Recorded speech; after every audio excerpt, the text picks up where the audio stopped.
Dad, you're such God, an you idiot. did it You're again. such an idiot. Da. No, you. It's a Tuesday morning, the break room, Rochester's Classic Rock 96.5, WCMF. How's it going, buddy? Pretty good, buddy. What's going on, female buddy? Doing good, buddy. 49 degrees right now. Going to get up into the 49s. Oh, nice. We are literally not getting any higher. I think it starts to like slide. Yeah, it's going down. Down. Yeah, it's a Tommy's mom kind of Tuesday. Nothing but going down nonstop. Also got some wind coming in this morning, so just be a heads up there. And it's raw and wet and cold. Oh, Mike and Mama. I already did a mom joke. Timing's off, and your mom jokes suck. I know you don't have a soul, Yeah. so maybe you won't understand what I'm about to say. But I think Kimmy can help me here. Whatever. Kimmy, have you ever done something that made you feel so guilty you can't stop thinking about it? Like out of it, yeah, probably. There's Okay, probably so- something in there. Well, I was thinking more like, when I can't stop thinking about something is when I did something embarrassing. Got that. More than guilty, I think. Been there. All right. But okay, we'll go with guilt. Let me tell you a story. Okay. God, can I get one person with a soul in this room? No, I feel guilty sometimes. You don't. So yesterday, my wife had like this. She had a doctor's appointment. Yeah. But it was standard. But they had to put her under for a second to check stuff out. So Yeah. it was my job after the show to go and pick her up after this appointment. Yeah, we've all been there. Okay, so we finish the show. I screw out of here. I drive out to the medical facility where she's at, and I walk in. And of course, every medical facility you go to, right? There's 1,000 things in the building when you get there, so you got to figure out where you're going. So I call my wife when I get to the place, and she's still kind of out of it, so she can't get me to where she is. She just tells me like the name of the place. Yeah. Okay. So I go, okay. So I walk in, and there's no one at the front desk. Oh. Front desk is empty. Was this one of these you got to like keep passing? No, there was supposed to be someone at the front Okay, desk. That like person just pointing you in the right direction. person must have been doing something else at that point. So, okay, no big deal. So there's a big board on the side of the wall where all the stuff is. So I'm on the board. I'm trying to figure out where this is. But there's 1,000 things, right? Yeah. It's taking me forever, and I'm not smart. So it's confusing me. And as this is happening, I notice there is an elderly Asian woman. And I would guess late 70s, early 80s. Okay. She is leaned over the desk that has nobody there. And she has the phone, like the corded phone from the desk, in her hand. And she's trying to work the phone, but something's wrong. Yeah. But not my business. All right.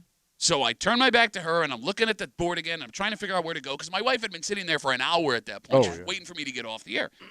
So as I'm looking on this board, I get a tap on my shoulder.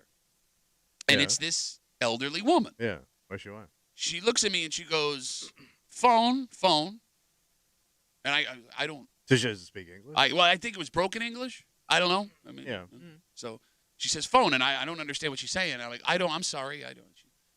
Do you have a phone? Oh, she wants your phone. She wants to she borrow my needs a phone. phone. She needs a phone, and she's got the other phone in her hand, and she's pointing, and she's like, it doesn't work. All right. It doesn't work. All right. She goes, can I borrow your phone? She ain't got a phone? She doesn't have a phone. She doesn't have a phone. That's a scam. That's a hospital scam. What? It's like a Who weird doesn't place. have a phone? It's a weird place to ask somebody for their phone, though. You Like, got no She's phone, just lady? waiting there in the hospital for somebody to borrow somebody's phone. So it wasn't a hospital. It was like one of those medical buildings. Okay, Yeah, all but right. still, That I would sounds think really like it sketch. actually is an emergency of some And the fact sort. that she's saying she doesn't, doesn't speak English. Are you serious right now? I would think I'm getting set up. All right, This is what- how people get ripped. How? So you're telling me? So you're thinking a 70-year-old can't rip you off? Well, Well, no, a but- 70-year-old woman, I mean, she's going to outrun you. Yeah, seriously. No, she could do something on your phone. Okay. Oh, So okay. All right, fair. you don't know how to use Facebook, but a 78 to Hey, 82-year-old woman. I wouldn't count them out, Pat. Okay. Mm. And by the way, I could stand right there and watch her dial the phone. Okay, go ahead, Mr. Arrogant. Well, so here's the thing. You could ever scam me, elderly Asian woman. So she asked me, she goes, do you have a phone? And I'm looking at her for a second, and all these things are going through my head. Scam was not one of them. It was more selfish. All right. One, my wife had been waiting for an hour, and I want to get to her. Two, I am a man like you that is very regimented. I have it in my head that if I Yeah. can do this, bang, bang, bang, I can Yeah. be home by the time I normally am, get my napping, It's all get up, timed out. all ready to go. And if I don't know, like if this woman calls my phone, uses my phone, if she needs me to like wait there because somebody's going to Right. call her, all this You're stuff. not sure what she needs it for, how So- long she needs it. In the 5 seconds I'm working all this out in my head, I decide I'm not going to let her borrow my phone. So when she asks me, do you have a phone? I go, no. Okay. And she stops and she like looks at me confused. And she goes, you don't have a phone? You don't have a phone? Oh, now you speak English. And I go, oh, no, she was still broken. I'm just trying not to be racist. You know I have a phone is what she asked me. So I go, it's broken. Oh. And I'm like, even when that came out of my Broken, mouth, I man. was like, what stupid ass thing. So I go, it's broken. She goes, oh. And I just walked away. I walked away, and I go and I find my wife. And like 30 seconds into the walk, I'm thinking to myself, what are you doing? Why did you do that? Like, this woman is obviously, she's a vulnerable old woman. Because she's annoying. Well, She I wasn't is. thinking that. I was thinking more like she could find another phone in the hospital. Like you could. Who's she got to call? Someone sure to that- get her, I'm assuming? Well, I'm sure that the hospital would let her use a phone. But there was nobody there. There was nobody there. So, Wait until somebody comes. okay. She'll be able to find a phone Sit down, eventually. lady, and wait. Whether or not she can find a phone is irrelevant, right? At least in my head in this thing. Because I'm walking away going, look, this woman is a vulnerable woman, right? How do you know that? You just met her. Elderly women, you admit, are the most vulnerable women in our society. They're also the deadliest. How so? They're grabbing all the cash. What are you talking They're about? choking out their husbands. It's dangerous out there for an old man. We're under threat. So I get to where my wife is, and I grab my wife. Yeah, you got to get out of there. Well, so she's still all kind of groggy, and we start to leave. But I can't shake this feeling that I did something That you hurt very this wrong. poor Now, woman. it's not just hurt. Like, I put her in a bad spot. I hurt this woman. Whatever it is. All right. So as we're leaving, I tell my wife, I go, listen, if you see an old Asian woman, tell me. And she goes, what? And I go, I'll explain later. Just let me know. So I'm taking the long way, and I'm trying to find this woman because I want. Well, now you're going to go look for her? I want to give her my phone so Oh, she can call my somebody. God. I shouldn't have done what I did. I No, felt very, very this guilty. is what you shouldn't be doing. We get to the lobby. I'm walking around the lobby. I'm looking for her. She's not there anymore. After like 2 or 3 minutes, I'm like, all right, we got to go. So my wife she's out of it. Yeah. And she's very confused. I would be pissed if I'm your wife. Well, she doesn't know I want to go home. She doesn't know what's going on. So we get in the car. Dicking around with this. We start to drive away, and she goes, why were you trying to find that woman? Yeah. And I explain everything I just explained to you guys. And she wasn't upset. She was disappointed that I didn't let this woman I can see use your my wife phone. feeling that way, Yeah, she would have absolutely. She would have not only let that woman borrow her phone, but asked if she needed anything else. She would have given her a ride. Yes. She would have put that one. And here's the thing. I should have put that woman in my car and driven her to wherever she had to go. If that's what she had asked, there is no question I should have put that woman in my car and taken her to where she had to be. Why did you feel the need to tell your wife? She asked. No, I can't the whole say. thing. I would have never said Well, nothing. if he was going looking for the woman, your wife I would have have done some that. questions. I wouldn't have brought any of that up. Like I said when we started this conversation, Yeah. you don't have a soul, so you are not the person to talk to. But you know what I do have? What's a that? schedule that I stay to because I don't tie my day up with women with no phone. I'd be careful because from a distance, you look like an elderly Asian woman. It's just amazing how that joke keeps I coming just back. made it way better, didn't I? Back And and you back know I and did. back. Can't let it go. I But you only had 10 years to work on it. yeah, so did you. It still sucks. No, man, I can't shake it. I feel unbelievably guilty. I hope that woman got home okay. Like, I'll be honest with you. Like, part of me, I know it would be insane if it happened, but part of me, like, as I'm... Let me see. Let me check Channel 10's website, see if she shows up. That's just it. I'm checking the news last night as we're getting the show ready. Scam for an old tomorrow. woman. Don't Gets even another look. one. Or Why would you want to something terrible know? happen. I don't know. What if she's on a run? Why would you not help her? Because I don't want to deal with you, lady. And it's not a disaster you don't have your phone. You live in America, man. You just sit here for a minute. Somebody will help you. I mean, You mean like me who didn't? Well, not me, but Somebody else, yeah. No, let the hospital deal with it. she was in a safe space. You know what I Absolutely. mean? Like Yes. she wasn't like out Yes. on the street or something asking you to borrow your phone. Like it's, Yeah. don't feel too bad about it. No, okay. There was plenty of help there for her if she needed it. You know, everything in your life becomes personal when you really think about it. I Yeah. guess what makes me feel really bad about the whole thing, and again, yesterday I had to go pick up my wife from this standard medical thing she had to go do. She's all groggy, out of it, had to give her a ride home. And as I'm walking in, I don't know where I'm going. There's this Asian woman. She had to be, I guess, between 75 and like 83. Yeah. She's using the phone over the desk. Somebody's not there. She taps me on the shoulder, asks to borrow my phone. And I go, I don't have one. Yeah. And she goes, what? And I go, it's broken. And I ran away. And I felt guilty immediately. She needed a ride. So we went looking for her again on the back. I had this image of like my mother 20 years from now standing in the same spot, asking to borrow somebody's phone so she can get home. And that same guy being like, no, like I did.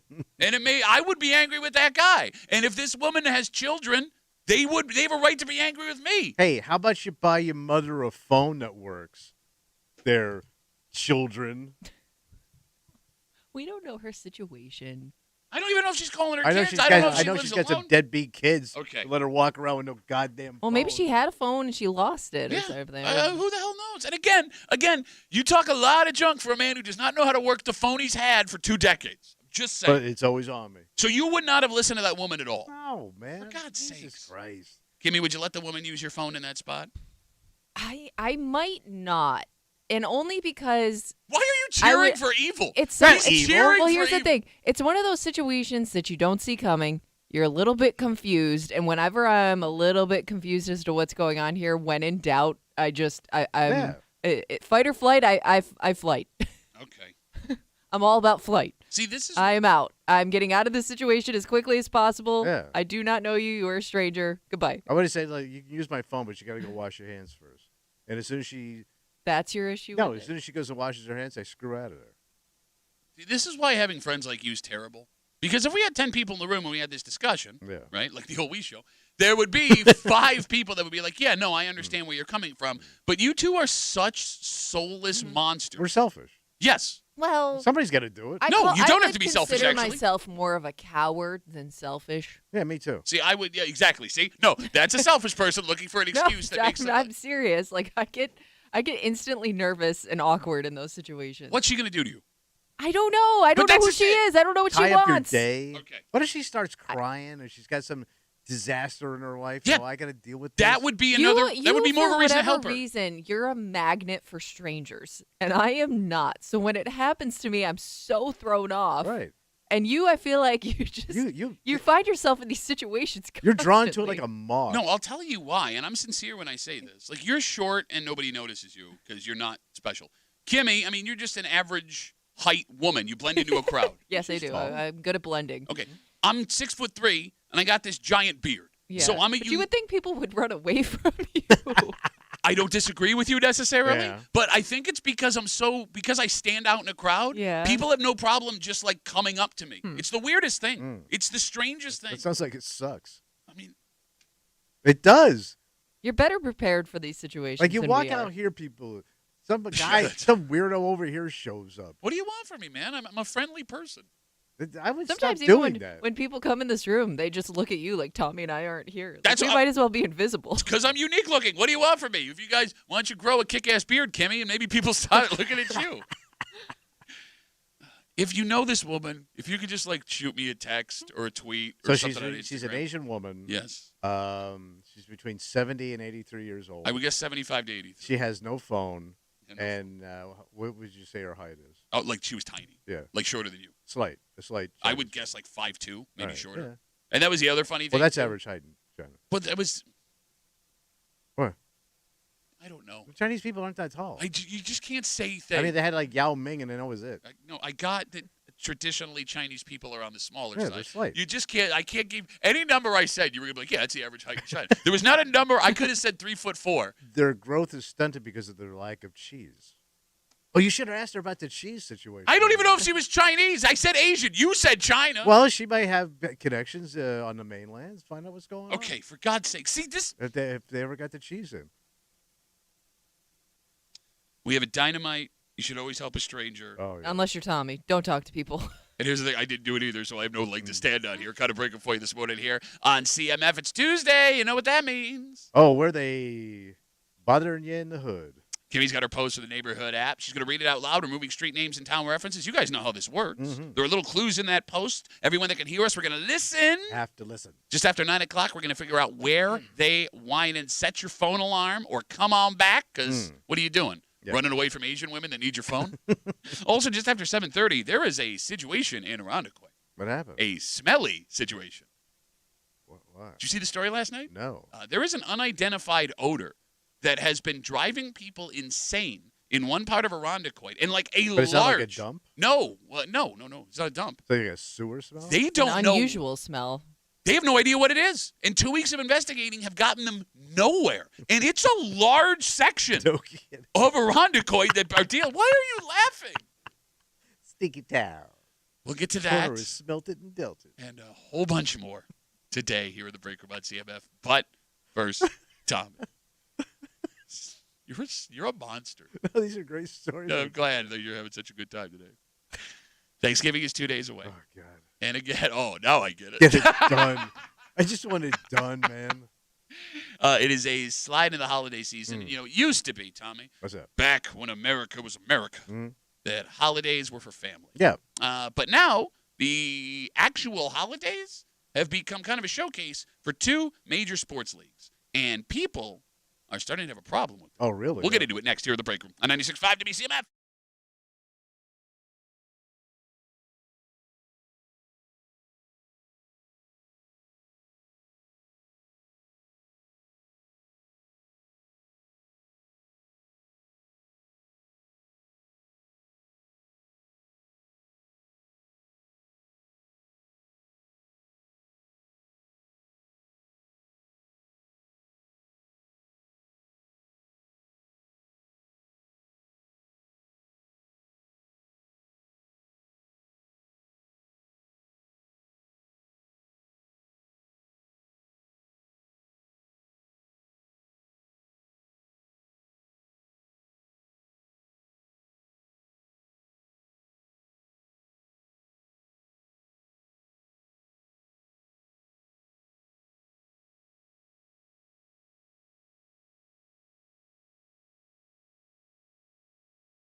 the holidays, a time for reflection. Oh, sure. A time for family. Mm-hmm. A time where you're supposed to appreciate what you have and give thanks for all that you've gained. Your blessings. At least that's how it used to be, Thomas. Yeah. What are we doing now? Well, I mean, put aside the fact that the holidays have become a corporate grift trying to separate you from your money. It's funny, that's not mentioned in this article. Yeah. However, the folks that are upset about the upcoming Thanksgiving holiday and Christmas holiday have their eyes set on two sports leagues that these people say have changed the way America celebrates for the worse. Oh. You're hanging out in the break room, Rochester's Classic Rock, 96.5. WCMF, just after 6:45, there's a man in some serious trouble after police arrested him for an incident that allegedly happened with his car. Oh, jeez. And no matter how this worked out, whether he was aware or unaware of what he allegedly did, you can't do this, obviously. Yeah. And the plan was flawed from the beginning. Okay. And we'll get into it just after 6:45 here in the break room on CMF. So on Thursday, Thanksgiving, there will be a meal, and there will be family time for most people. Sure. But there is major excitement. A full day of NFL games. Yeah, right? The standard. You got that going for you. You get three games. And that's not the only issue that people are bringing up here. There's an article that I have in front of me that talks about how upset some Americans are that Christmas and Thanksgiving have gone from family holidays that are there for you to take in the entire year to a showcase for billion-dollar sports leagues. Now, the story discusses how for years it was bad enough that the NFL played 2 games on Thanksgiving for family time, how a decade ago when they added that third game it became even worse. This year, the NFL will be playing for the first time ever 2 games on Christmas, and they have played on Christmas before, but this is the standalone Christmas stuff, right? Not a Sunday. On top of a full slate of NBA action that has always been played on Christmas, the most popular American holiday. And this person writing the piece argues that these sports leagues have helped America lose sight of what the holidays are all about. So we should all thank them. Well, I guess. Yes. But they're saying you should not be looking forward to football on Thanksgiving. You should not be looking forward to the NFL and the NBA on Christmas. You should be looking forward to spending time with the ones you love. Oh, yeah. Do they have a point? No. You want to think about it for a second? No, because stop telling people how to think and feel. Man! I mean, Jesus Christ. I mean, most people hate getting together for the holidays. You don't know that. Everybody I know does not like getting together with their family. Not true. Unless I feel like you're throwing some people under the bus here. But unless you're some kind of cult, it sucks. Why would I think somebody? there are people that look forward to it. Especially like the older set in most families, like that is like, you may not see grandma, grandpa, aunt, uncle, whoever, like most of the years. Like this is like their one time a year to catch up with a lot of the family. And what does that say that you never go see them all year? Well, I mean, it could be Let's distance. go see that old bag now. There could be a lot of reasons why you wouldn't see them most of the year. Distance could be a major one, right? Yeah, oh, yeah. She's all the way down on the west side. Kimmy? Yeah. Does the author of this article have a point? No, because in my opinion, you can't argue with him and then take his same side. Sports keep the peace. Okay. They serve as a distraction if conversations are getting a little too heated at the dinner table, if somebody's just, kind of controlling the conversation. I think sports serve as a distraction to people that just need a break for a second. No, I hear you. The lines of social problems, politics, and sports, they never cross each other. They do, but for me, like, it's always nice because, like, you can go sit on the couch for a second and just, melt into the television for a little while and just, get away from, like, because if family is the center of attention the entire time, there's bound to be something said that's going to upset somebody. Yeah, so this kind of gives people a chance to break off and go do their own thing. She's absolutely right. Because you can't sustain it. Like, you're just hanging out. How much entertainment can you wring out of a relative? No, but I mean, look, man, like, there was a time. Thank you. When, like, during your parents' generation, even when I was a kid, right, there wasn't really any. If there were sports on Christmas, we weren't watching it. No. I mean, we watched football on Thanksgiving, but, like, you sat around, you played games, you drank, you had fun, you watched a Christmas movie together. Because you didn't know any better. And you didn't have to hear from, your great aunt so-and-so what they saw on Facebook the other day. Okay, all right. You know what I Fair mean? enough. I would say the holidays are just, it's too long of a day. You don't need to spend all day just doing family crap. Okay, but I don't know if that's the argument here, because you do have to admit, when the Bills played on Thanksgiving, it did shut down family time in Western New York. But it was kind of fun because even like some of the family members that didn't necessarily care as much, they saw how excited all the Bills fans were getting in the room, and they kind of got into it too. But that's if you didn't abandon your family to watch the game. Like, folks had to plan dinner around the noon start against the Lions, the afternoon start against Dallas. Yeah, it was usually like post-dinner for a lot of people, or pre-dinner. But even like, so like the year, I mean, I took my family to Detroit on Thanksgiving 2 years ago to watch the Bills play the Lions. I did not see my family that year. Like, I mean, if the article is making the argument that sports takes away from your family, I can't sit here and say that's wrong, because my entire family was taken out of town to go watch my favorite football team play. Yes, we had a blast, but I didn't get that family time. It was great for your family, though. You got family time with your immediate family. Okay. I mean, look, I also agree. I agree with you guys that sports on the holidays are the greatest thing in the entire world, right? Because there is nothing better than a full slate of entertainment on a day you have nothing else to do. Yeah, just have something, even if it's just on the background, it gives you something else. Sure. But I mean, I do think there is a legitimate argument here. I'm listening. I do think there's a legitimate argument that the NFL and the NBA, as powerful as they are, the NFL especially, right? I mean, they dictate what we do. It is kind of insane that the NFL could just be like, Christmas football now. We're all like, oh, okay, fine. We'll abandon all our other plans. Like, if the Bills were playing on Christmas, I would abandon my Christmas plans for that game. If the Bills were playing at home on Christmas, I would be going to Buffalo for that game. My family, my wife, hosts Christmas Eve. We host Christmas Eve for my family. The Bills have played on Christmas Eve within the last decade. I went to the game. My wife prepared everything, and I got home, took a shower, and did Christmas Eve with my family. That took away from my family time. All right. But you had fun. Yeah, I did. But it's only because the NFL decided you will do this today. And I was like, okay. Yes, sir. I will see you there. 252-WCMF, 252-9263. An article from earlier this week. Folks arguing that the NFL and the NBA, now playing on both Thanksgiving and Christmas Day, are ruining the holidays in America. And that these leagues have so much power. They have altered what the American holiday used to be into planning time for your family around these games. Because you're going to watch all these games. Yeah, they'll be on. And don't most women want their husbands just to go zombie out somewhere and get out of the way? Yeah. She wants to be in the kitchen making me pie. Do the dishes, you bitch. Tommy Muley, big old tough guy's going to sit down, watch some Lions. And I think you're underestimating how many men have taken over the turkey portion of it. Because, like, I know multiple houses where it's like, you know, whether you're frying the turkey or whatever specialty thing you saw on YouTube, I know some guys that have taken over the turkey portion of preparing the meal. No, but I always assumed that most guys took over the frying part of the turkey because it was the fastest hang out in the way. garage. And it looks fun. Well, it's fun, and it's like, hey, we're done in 15 minutes, right? Like, I ain't going to cook this thing for 6 hours. 15 minutes, you're done. Look how done we are. Delicious. No, like, I have to admit, I am very, very excited for Thanksgiving, for the football. Yeah. I am very excited for Black Friday football. Oh, I forgot. We got the, Yep, and then Chiefs. Friday afternoon game. Yeah, you got that. And then Chiefs Raiders on Christmas is going to be awesome. Or no, Chiefs Raiders is Black Friday. Yes. There's 2 Christmas games on Netflix. That's going to be great too. Yeah. But I know, I mean, my wife will never say anything to me because she's very good about letting me have a football team. Yeah. But if you were to give my wife truth serum and say, do you wish your husband wasn't sitting in front of a television watching football, she would absolutely say yes. But so what you're saying is my wife is wrong? No, your wife is fine. Oh, I'm sorry. Well, I'm sorry. Hey, Tommy. I said she's fine. Tommy says she's just fine. You're just fine. That's a nice statement. Oh, wait. How did you say it? Like fine? Damn! You were saying, I'm sorry. But, like, you get out of, like, I hate getting roped into these Christmas, let's watch this. And now I got to watch some show that it's, like, ancient. I've already seen it a million times. I like it's that. Some people look forward to that. Oh, God, man. Or what's the other one, A Christmas Story? The Christmas Story. Like, okay, I've seen it enough. But, like, you don't. It's not entertaining anymore. But you're, like, locked in. No, I know. But, like, there isn't sometimes where you sit down and. Because, I mean, this is probably the only time of year you're going to watch it. And there isn't something that just makes you feel warm and fuzzy inside. I would know because I've already seen it. What I would do, like, at the little ones, the grandkids, if they want to watch cartoons or something, fine. I get that. Okay. Let them watch.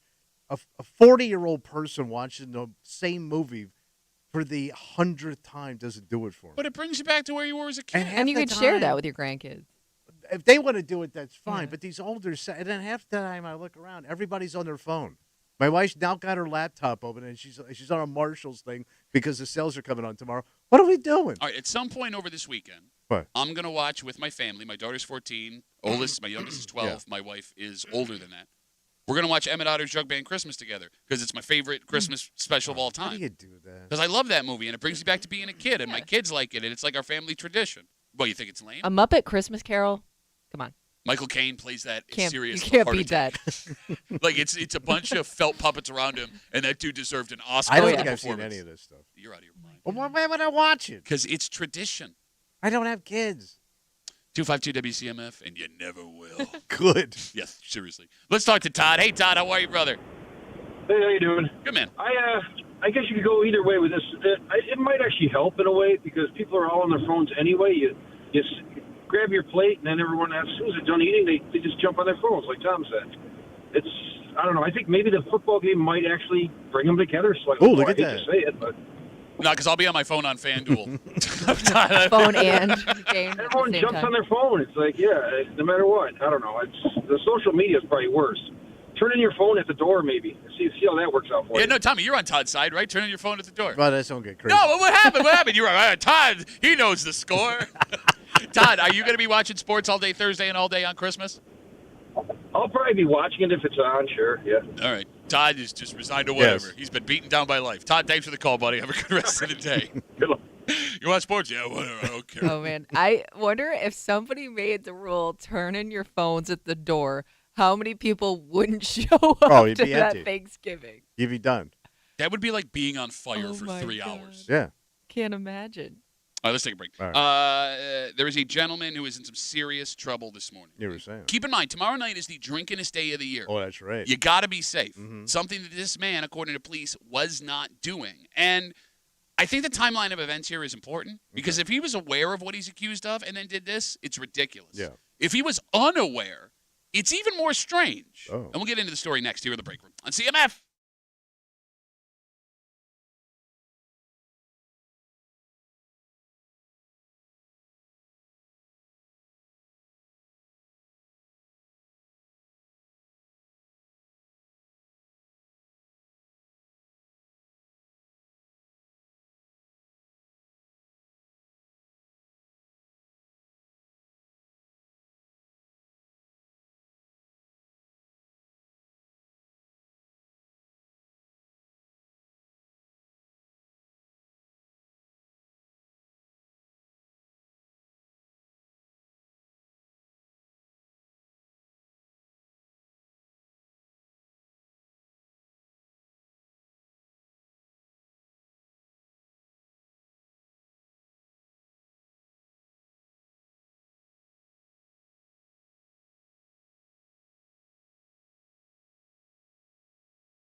A public service warning. Uh-oh. Well, tomorrow night's the drinkinest day of the year. Oh, yeah. So be careful on the roads, and don't make a decision that could change someone's life for the worse. This man, although in serious trouble, ended up with the best-case scenario. Although it's hard to figure out if the allegations are true, how someone could be this messed up, yet know how to operate a vehicle at the same time. That's impressive. You're hanging out in the break room, Rochester's Classic Rock, 96.5, WCMF. Just after 7, we are going to have a discussion that started off mic yesterday. Because there is this belief from some people that eventually you grow up enough to realize your parents know what they're talking about. Right? Yet the two people in this room that I sit with disagree. In fact, they believe it's the opposite. And it all comes off of what I like to call an epic run of Dad's Right. Oh. And we'll get to it just after 7 o'clock here in the break room on CMF. This story comes to us from Batavia. Police were called to the scene of an accident on West Main Street. Someone had been hit by a vehicle, a car. Oh, God. And they weren't hit. Their car was hit by a vehicle. I'm sorry. And that vehicle that hit them had taken off. So they call 911. Police go to work. And they say they found the car that hit the victim. Even better, Tommy. Yeah. The driver of the car was still behind the wheel. All right. But when they found him, he was not driving his car. He was not pleading his innocence to the police department. Oh, what was he doing? Well, it's because police say when they got to the car that committed this hit and run, the driver was asleep behind the wheel. Asleep. He was passed out. Okay. PTFO, passed the F out. Right. As they pieced together the details during an investigation, police say this 35-year-old man hit the car in the road, took off, parked his car, and then decided to take a nap. Would you like to take a guess why? Take a nap. Why would he hit a car, park his car, and then take a nap? Why he would do that? Why? Well, I'm Trying to sleep something off? He was basically passed out drunk. You got it. Yeah. This is according to police. Like blacked out. No, I don't know if he was blacked out. I don't know if he was just decided, like, I'm really tired. All right. I mean, he had the wherewithal to park his car. Okay, that is true. So he was arrested. Believe it or not, this man, it was not his first DWI arrest, so he's in bigger trouble than normal. He's got a court date coming up. So, if the allegations are true, I think the most important question that we may never know here, was he aware he hit that car on Main Street in Batavia? Because if he was unaware that he had hit that car, this story kind of makes sense. I guess that's how hard he hit it. Like, it was like a side swipe, or did he nail it? That I do not have details for. No, I get what you're saying. But even a side swipe, if You'd you're probably feel it. Standard, conscious. But, I mean, it didn't deploy an airbag or anything. So. I have no idea. Well, he couldn't have driven the car. Oh, yeah. Oh, it could have. Yeah, okay, maybe. Again, you're giving this guy a lot of credit. Well, I've been there. Could fight through that airbag. I guess what I'm saying is, if he gets behind the wheel of his car, realizes after a while he shouldn't be driving, right? Which is a whole other thing we don't have time to get into, but then decides to try and sleep it off without realizing that he hit this other car.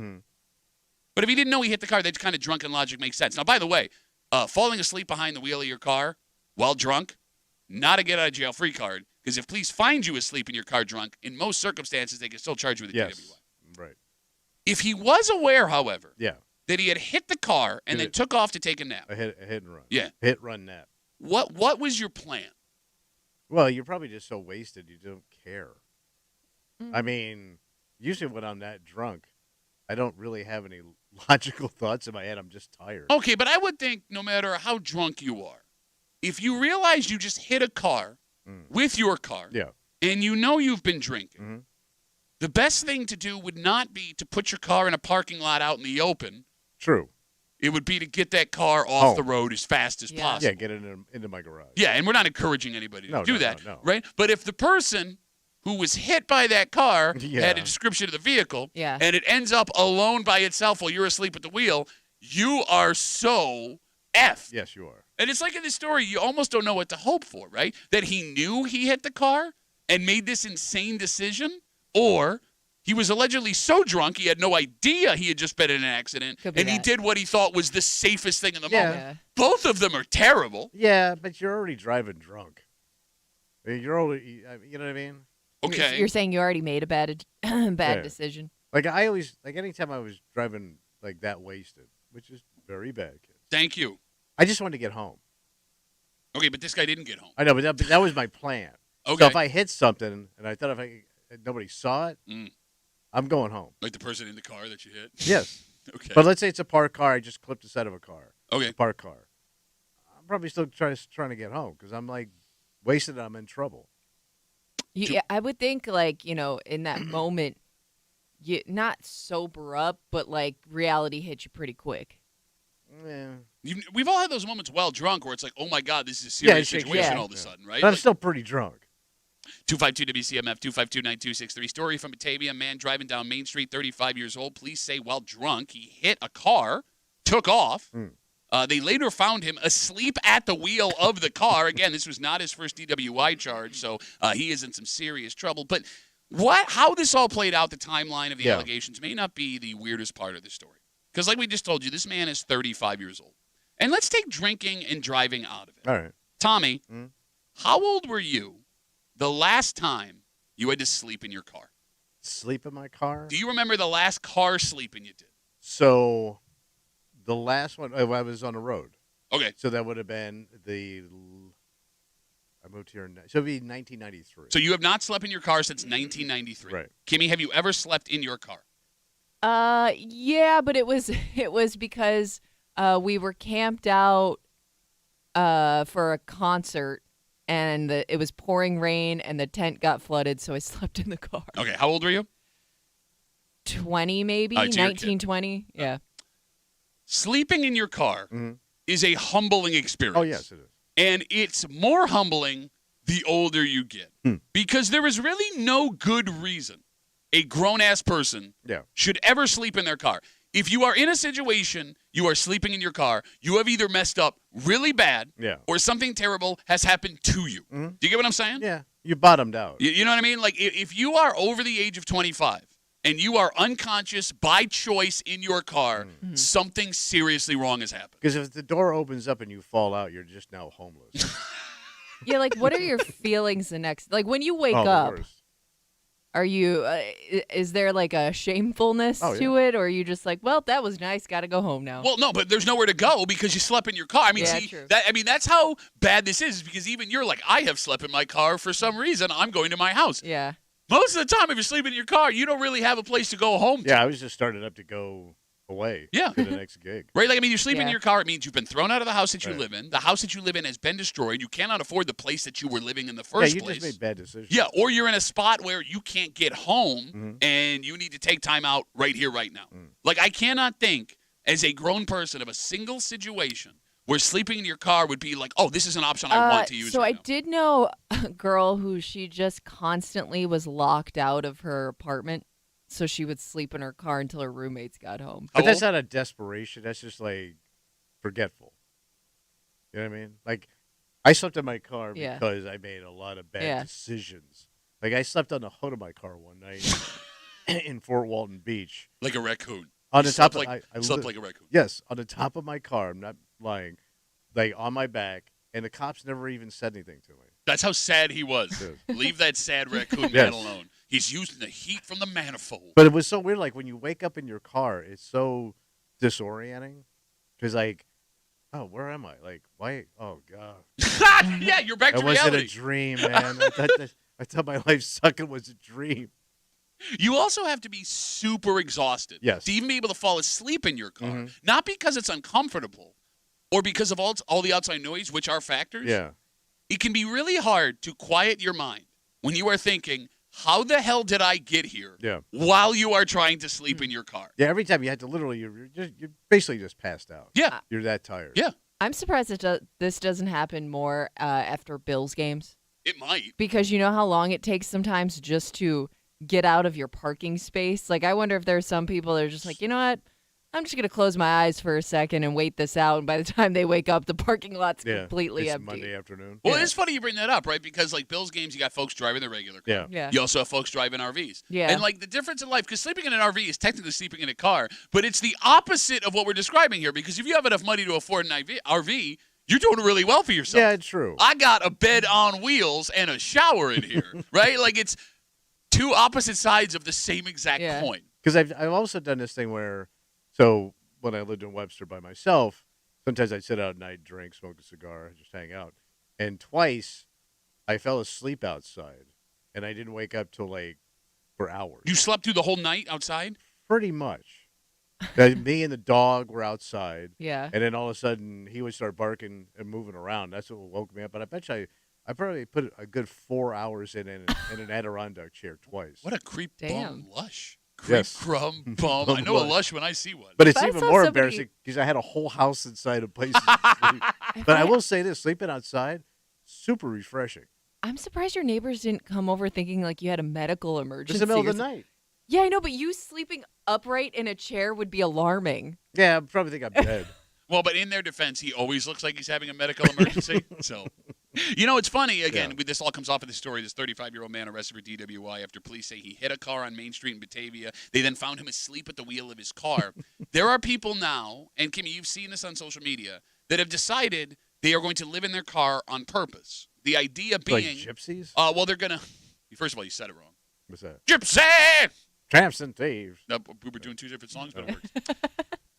These people have decided to save money, stash cash. They are abandoning their apartments, so right? gonna And see they're how long living in they the could- car. They're going to live out of their car. They live get on hot Where are they plates. doing this? So then, the big thing is sleeping in parking lots of Walmarts because they Right. allow you to do it in most places, right? And there are now items you can buy to make your car more comfortable to live out of.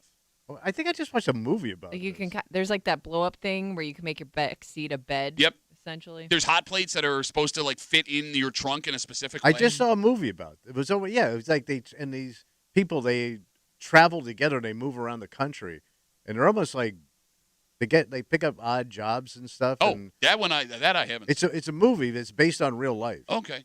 No, And I it's mean, super sad. well, but that's just it. Like these people, the ones that I've seen were just individuals trying it. So they're living in town but living in their car. Yes, and I mean they may be traveling from city to city. I don't How know. do you wash your ass? So the one guy had a Planet Fitness membership. Yep. He pays Oh. $10 a Yep. month, All right. and that's where he goes to shower and do all that right. stuff, right? But they buy groceries. They have coolers that they keep ice in. Like, what do you do on your day off though? Just sit in your car. Go to the park, I don't know. No, but it's like winter time, right? Yeah. It's cold out. Kind of Like trapped. I got the day off. I'm just gonna stretch out here and watch Netflix on my phone. Yeah, I guess. I mean, the funny thing is, right? The idea behind it, it's like that hustle culture Instagram thing. So who knows how real it is? Take it all with a grain of salt. Yeah. But let's say you live that way for 3 years, but you can manage to save $150,000. That'd be worth it. So you would live in your car for. But then you'd have to go buy a house. I mean, that'd be enough for a down payment. Okay. Oh, Yeah. yeah. Way more than Well, that. depending on where you want to live. No, but to your point, or you could just have that as a safety net. But you think at your age you could live in a car No. for 3 years? No. Okay, so then it ain't worth it for you. I ain't got no $150,000. Yeah, and you never will. A lot of things you never will this week. And I wouldn't save it either. Even if I did that, I'd start pissing You would it away. think, in stupid... I got even more money to spend. Yes. How could you spend $150,000 living in your car? You couldn't buy anything to keep. Yeah, true. It would limit you. I would just come up with some other addiction. Okay. You start smoking meth for no reason? Well, I'm already on the streets, man. Let's take a break. Hopefully you never end up at a point in your life where you're sleeping out of your car, Yeah. right? And you can probably avoid that simply by listening to your dad, Oh, yeah. your parents. Father knows best. That's what they say, Tommy. That's what they say. They canceled that show. Yet two people in this room are arguing it's actually quite the opposite because as you get older, you're supposed to start to realize that your parents were right. Yeah. We all had those moments, Mm-hmm. except these people in front of me who believe the opposite, that the older you get, you start – Yeah, the more you look back and think, man, was he wrong about that? it all comes off of what I like to call an epic run of Dad was right. And we'll get into all of it next here at the Break Room on 96.5 WCMF.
How's that old saying go?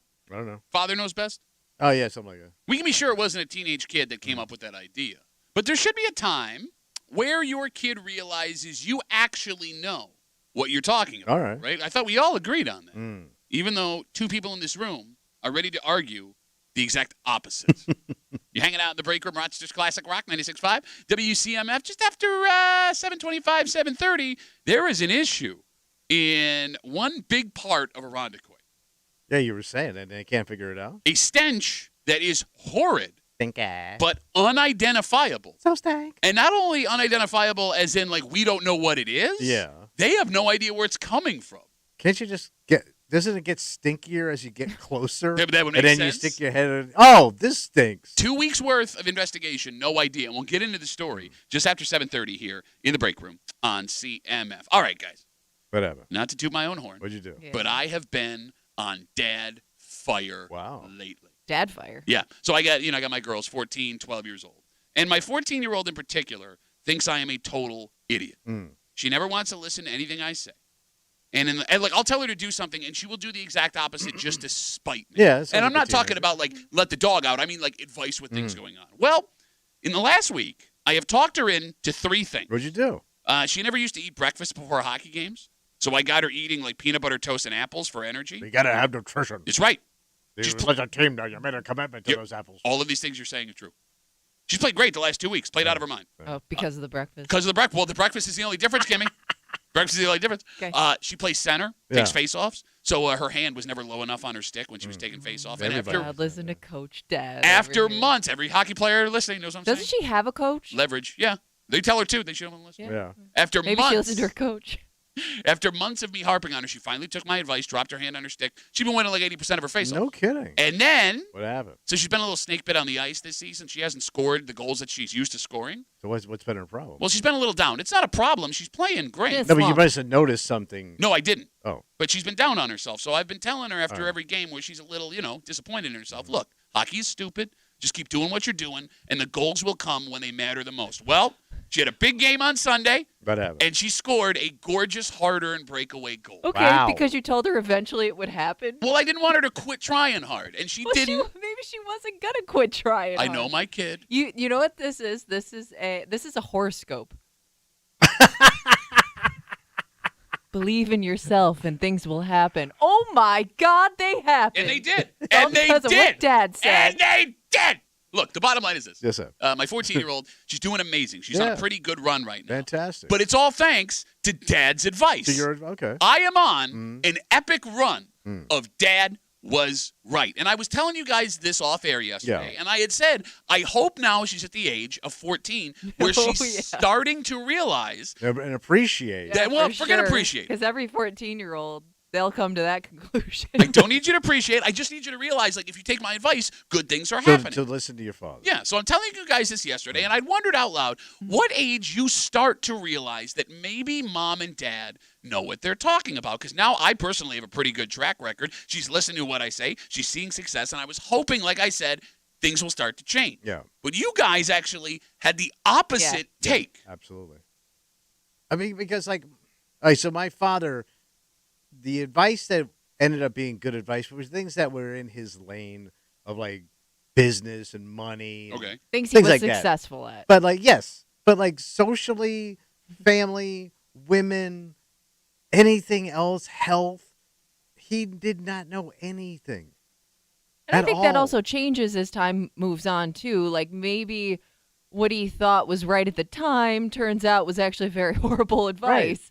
And he Only was- because, like, that's just not the way the world works anymore. He also was oblivious to whatever else was going on around him. Oh, what's 'Cause- that like? So he would he was never healthy, Okay. but he would dispense health advice to people as an unhealthy alcoholic. You mean like a guy that said yesterday that by drinking whiskey he keeps himself from ever getting Yes. sick? Yeah, you mean like that? Solid advice. Gotcha. Yeah, sure. Well, where do you think I got it from? Kimmy, you said you had the same experience with Yeah, I think, like, as you get older, you realize maybe some of that advice that your parents gave you or things that they did that, they thought was the norm was way off. You know what I mean? Or something that you would never do today. Okay. And that's also some of the advice was just the obvious crap. I could have picked it up on Sesame Street. But you weren't. Drink all your water every day. 1, 2, 3, 4, 5 glasses of water a day. You will stay healthy. Eat the apple before you exercise. No, but I know that sounds 1, simple. 2, 3 By the way, it's apples. more about the peanut butter. You can eat the gas. But I mean, I'll give you the breakfast thing. That's good dad advice. Wait. Eat, and then you won't die. Yeah, to talk to Kimmy about 14-year-old girls and eating food. There are days, I swear to God, my daughter's a camel. She can just go days without ever eating if I wasn't like, you need to eat something, please. You need to eat. All right, look, we got a little bit of issue here. That's about it. The phone number is 252-WCMF, 252-9263. Are you more or less likely to listen to your parents the older you get? Because you guys are making the argument that the older you got, the more you started to realize your dads weren't the smartest people you thought they were. They were horrible. He had horrible ideas. Are you more or less likely to listen to your parents as you get older? And when does that transition happen either way? Because I was under the assumption that everyone had an aha moment at some point in their life. The realization that all of those things your parents did that you thought were stupid were actually for your own good. Okay. And it definitely happens when you first have kids of your own and have to raise your own little people, right? But you guys see that as different than taking your parents' advice. Well, I'm asking because you never had kids, right? I mean, you don't have kids right now, so like, no, I don't. You've never had that moment where like, why did my dad do this stupid thing, and then you have your kid do that same exact thing you did, and you're like, oh. But you couldn't have had this with your father. I met the man.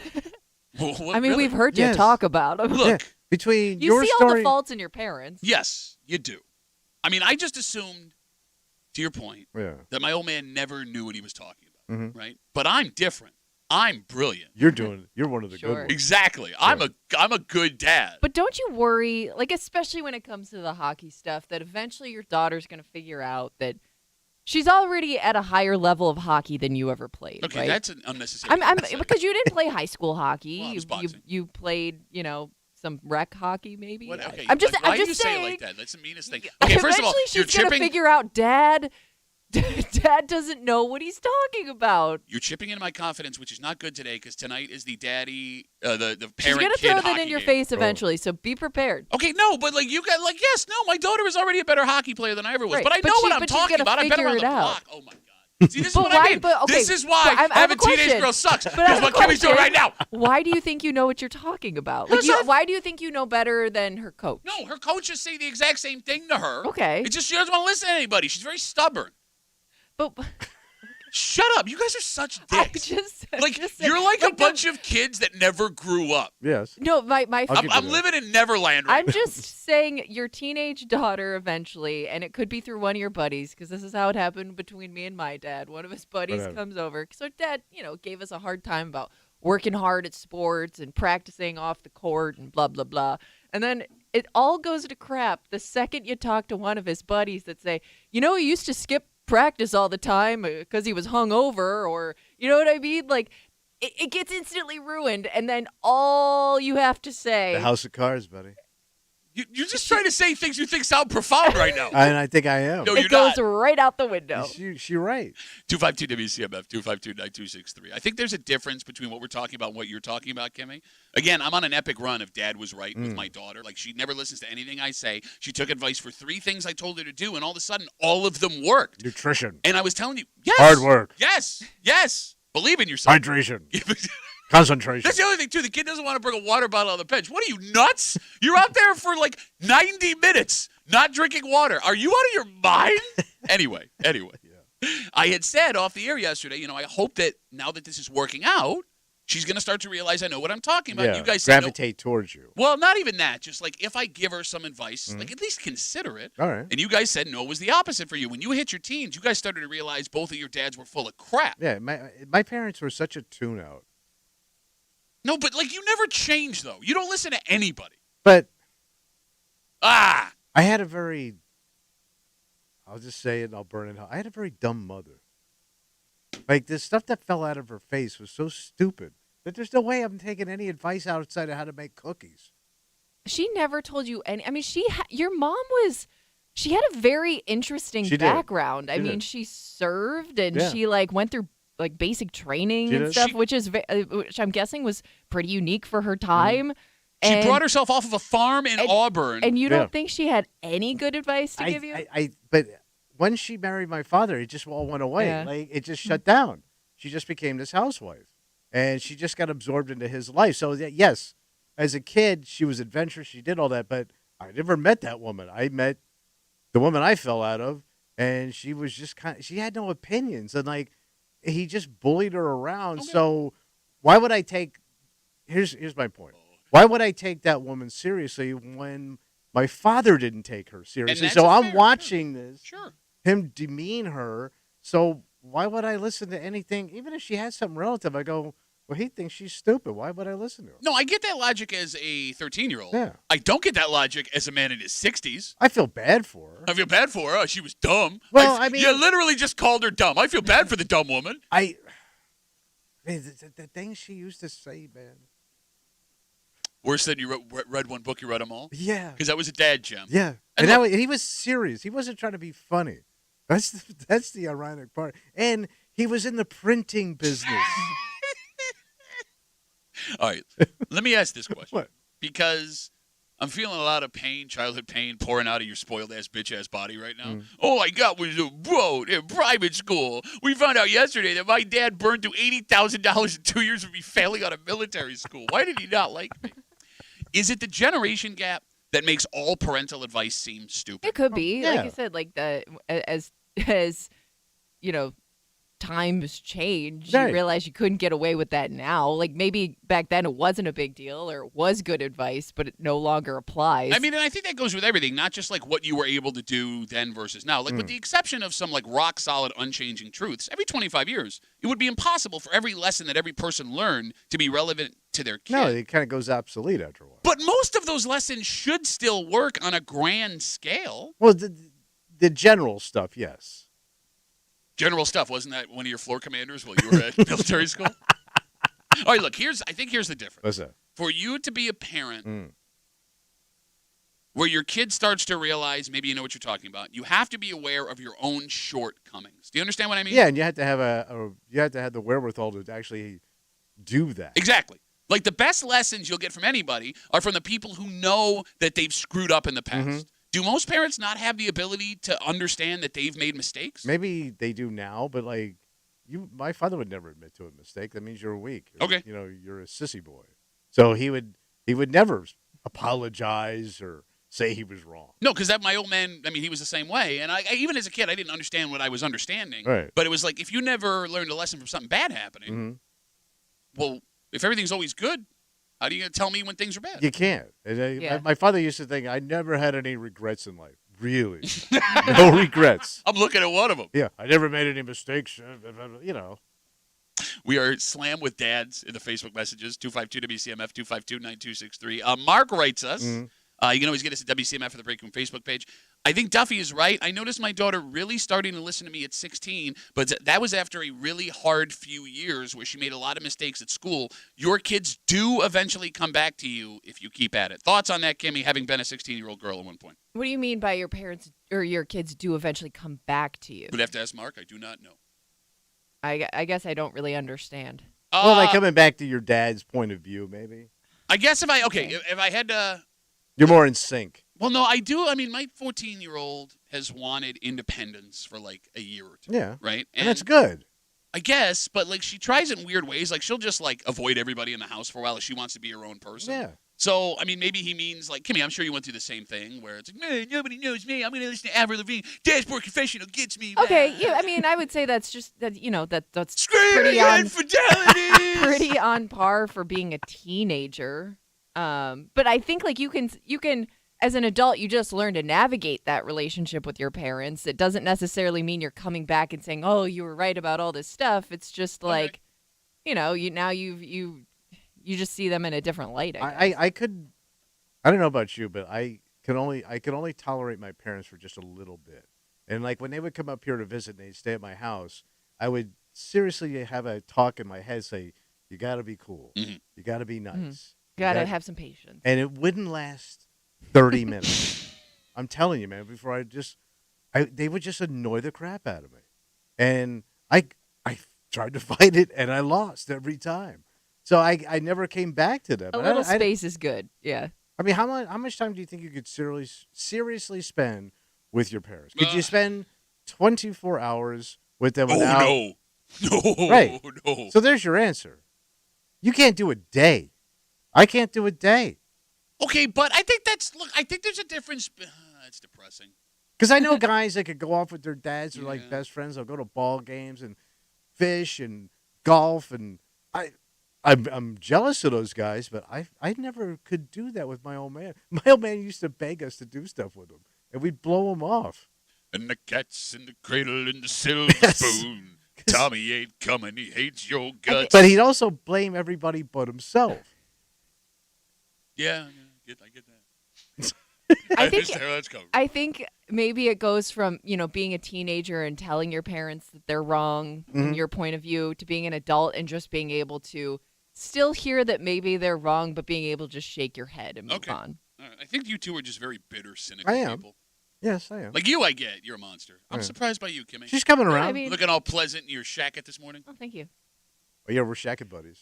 We are shacket buddies. You guys, Kami is here, man. All morning, Kami has been We have morphed. Shacket bros. Don't help old Asian lady. Football or sports over family on the holidays. Don't listen Dad to your parents, man. Be in my room. Shut up. I'm going to be cool forever. We got more Facebook messages coming in talking about when your kids actually start to listen to you, when they realize your advice is good. You guys argue the older you get, the more you realize your parents are idiots. Yes. Brian writes, all of this depends on the kid. I have a 20-year-old who calls me for advice on all sorts of things. I have a 17-year-old who is fiercely independent and never wants anyone to tell them what they should do. One is like me. One is like his mother.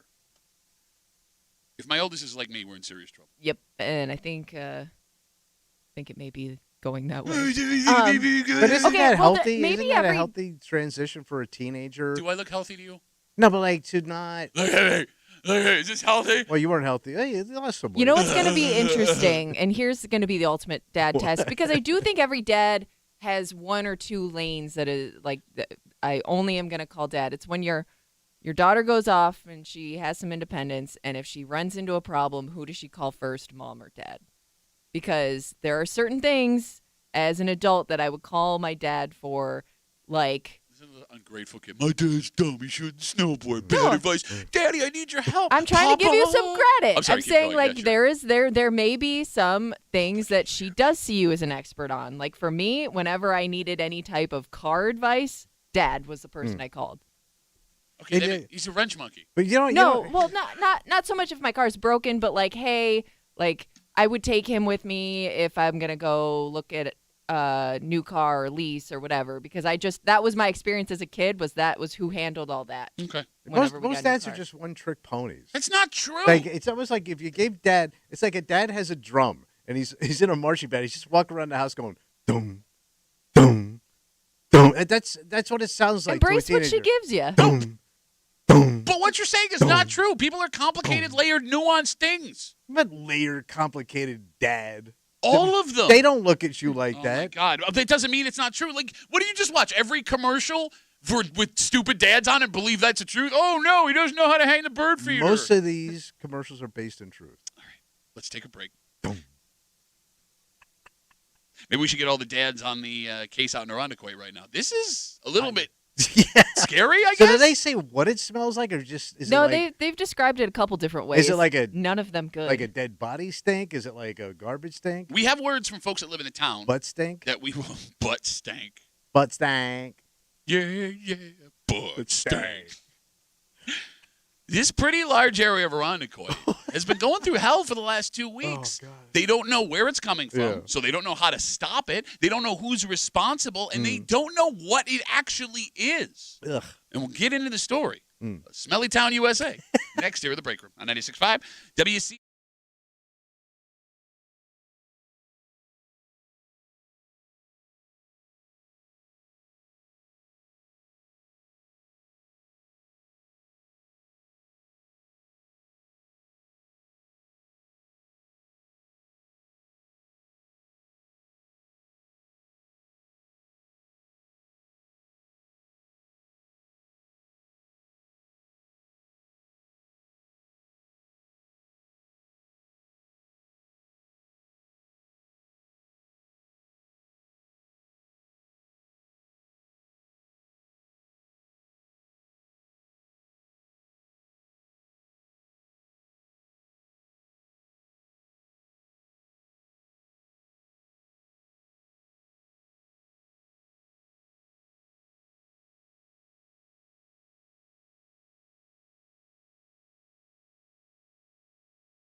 Your house catches fire, you know who to call.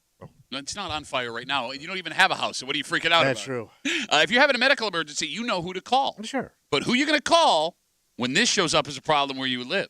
Because folks in the seaside town are wondering that exact question. They say it's a major problem. Yeah. But they don't know where it's coming from. They don't know who's responsible. And they don't know who the hell is supposed to take care of this for them. You're hanging out in the break room. It's just Classic Rock 96.5, WCMF. Just after 7:45, the Buffalo Bills play on Sunday. We know that the Bills are must-see TV. Oh, yeah. Folks love watching them. In fact, they have participated 2 weeks ago in the most-watched regular season game in over just about 20 years. Yeah. And there could be another primetime game once again on the horizon. Really? And we'll get into it just after 7:45 here in the break room on CMF. Something smelly is going on in Irondequoit. Yeah. Folks that live and work by Ridge Road and 104 have become concerned about what they're describing as an unpleasant smell that no one can identify. Folks in the area say sometimes there are these smells from the water treatment plant, but this one is different. That's also disgusting. Oh, that's just the water we drink. Well, treatment plant. Yeah. Where do you think water comes from? Yeah, but I don't want to smell it. Okay. They say this smell This odor is much stronger than that one. It's unusual from the point of view of everybody that lives there. So over the weekend, it was very intense around the Walmart near Hudson. Last week, the fire department was called to the Irondequoit Sports Center, which is a couple blocks over from that. It's a business in the area because of how strong this mystery smell was. Why did they called the fire department? Well, so they apparently the owner of the business did not. Somebody that was there in the area did. This is what the owner of the business said about that smell in the area. I didn't have any idea what was going on, so I walked down and I asked them, and they said somebody had reported a foul smell of either there was a gas leak or a sewer leak in my building. The fire department took out their sniffer and said, yeah, no. But when we came out into the parking lot, they said it was the Eastman Kodak sewage treatment plant that had the foul smell, and that the wind was blowing from west to east. Did you experience the smell yourself? Can you describe it? It's like sticking your head in an outhouse. So they then... When's the last time you did that, lady? So then they started inquiring. You heard him bring up the Kodak plant, the sewage treatment plant. They went to them and said, what's the deal? Kodak sent an email. They have no knowledge of an issue. So that's rock solid enough, I guess. Yeah. They did say the sewer treatment plant was not the cause of the smell. The town did one more investigation. Okay. They went and checked if Tommy's mom opened her legs. But they determined that could not have been the source of the smell because she never closes her legs. So the smell would constantly be there. Phew. Smells like somebody opened a fish market and rendering plant. The bottom line is this. What's that? No one knows what this smell is. No one knows where it's coming from. And no one knows what to do about it. Yeah, there is like New York State Department of Stank. You could call up to investigate. So the phone number is 252-WCMF. What the hell do you do about this? You got any ideas? I always thought like if you could just if it gets stronger, then it's there. So what are you, Toucan Sam? Follow your nose. Yes. What else can you do? Well, right? apparently, I mean, it sounds like sewage to me. Like it's like something backed up. Okay, but that's the problem is they have to find the source of where it's coming from because it doesn't sound like it always smells like this. So why all of a sudden does it smell like sewage? I love how one sentence completely blows up his whole theory. Oh, I didn't think about it like that, the way we just described the whole story. Well, like when you see a dump, you're going to see like a lot of birds over a dump because that's where all the food is. Sure. So if you don't see any birds, obviously it ain't food. Oh, look for the birds, Pat. No. Follow your nose. Follow the birds. Look, there's Toucan Sam. No birds, no food. Okay, but we don't know if it's food. No, that means it might be toxic. Because the birds and the animals would stay away from it. No, because you don't see birds around a sewage treatment plant, and that's a bad smell. No, you don't. When's the last time you were at a sewage plant? Again, I would make a mom joke, but I've already gone there. And there were a lot of birds around there. I'm going to say no birds. It's toxic. Oh, my God. Don't know. Okay, this man does not know what he's talking about. Don't be telling people that with no basis, you didn't even know the story existed until 4 minutes ago, that there's a toxic smell. It's probably bad stuff. Okay. There are two major issues at hand if you live and work in this area. Yeah. Now, one, having to live with this. Oh, God, yeah. Walking outside, getting hit in the face with that outhouse smell. Outhouse smell. And I think we all need to really comprehend how awful that would be because you would not be able to escape it. No, and it sounds like it's not even like just one tiny area. It's kind of like if you are going to a few different places that day, you're going to smell it all day long. It's Ridge, 104. The zoo had a problem with it. The Hudson, Walmart. It's a big area. It's a pretty big area. But, okay, I guess to your point, the bigger issue would be for the folks that live and work in that spot. Is it potentially dangerous? Right. What am I breathing in? Exactly. Because let's be real. Not saying what you're saying, but it's not like Rochester, especially in that area, has had the best track record with stuff in the air, water, and dirt. Oh, no. Right? So, I mean, if folks in that area felt concerned, what am I breathing in, they can be forgiven with some anxiety. Sure. It is really hard to understand how no one, not the folks that live there, not the first responders, not the freaking county, can determine after 14 days where this stench is coming from. And the ass kicker. What's that? There's nothing you can do. Well, I guess close your windows, turn the heat on. Well, no, because eventually, like, you know how this is, man. When you live in a smelly place, eventually the smell becomes background. Yeah. Like, I made a rendering plant joke about your mom, but we've been through those little towns that have those plants. Oh, sure, yeah. And it's awful. Yeah. And the people that live there don't even notice it. Your body adjusts. Exactly. So relax. No, because then you're going to be smelling like that when you leave your area. Your clothes, your hair. I don't think you're nose blind. I don't think your clothes are going to absorb it like that. Oh, yeah, they will. Really? Yeah, they will. Have you ever like worked with somebody or been around somebody who just has a very distinct smell and then you go to their house? Let's not take shots. I'm not even talking about necessarily a bad smell, but then like you go to their house, you're like, oh, okay, right. Like everything smells like this in this house for whatever reason. There was a woman I worked on across the street years ago, and good-looking woman, businesswoman, but she always smelled musty, like the basement. Okay. And she would be like dressed up like really nice. Yeah. But she had like that basement musty smell to her. So it must have been her house or something. Yeah. Could be. And again, like if you're living in it, you don't even notice it. I mean, Kimmy, don't you remember as a kid, like you would walk into some of like your higher end friends' houses and it just smelled nice? Clean. It all smells clean. I mean, I guess maybe it's different with my. No, like I said, I think there are some people, some homes that just they have a distinct smell that the doesn't food smell like you anything cook, else. Could be that too. You cook heavy ethnic foods. But it also bleeds. It bleeds into your clothes and it bleeds into your hair, man. I'm telling you, you don't notice it. 252 WCMF. We're talking about this stench in Irondequoit that's been going on for, it sounds like 14 days. Folks that work by Ridge Road 104. There was a massive, nasty smell at the Hudson Walmart over the weekend. The fire department was called. It was so bad to this sports complex in Irondequoit that's a couple blocks over from that. There's been people near the zoo that have reported smelling it. They say it's not the water treatment plant. Kodak says it's not their sewage treatment plant. It's not us. So they have no idea where it's coming from. And you can't hold anyone accountable if you don't know who's doing it. Right. You can't shut down something that's a mystery. And it's not like folks who live in this general area can jaunt off to their weekend homes. Right. Yeah. Right? Yeah, it's working class. You know what's going to happen? What's that? It's going to mysteriously go away. Okay. Like wherever it's coming from, whatever's causing Saw it. the problem, fixed it, and kept their mouth shut because they don't want to be fined. And it's just going to go away. Okay, I'm sorry. Here comes Aaron Brockovich over here. You got the chest for it. Why do you think they made that movie? But I guess as long as it goes away, then, I mean, that's a good thing. Right, that's what I'm saying. I don't think you're ever going to find out. Okay. I think it's just going to go away. You know the worst part of this? Other than the potential, if it's hazardous stuff?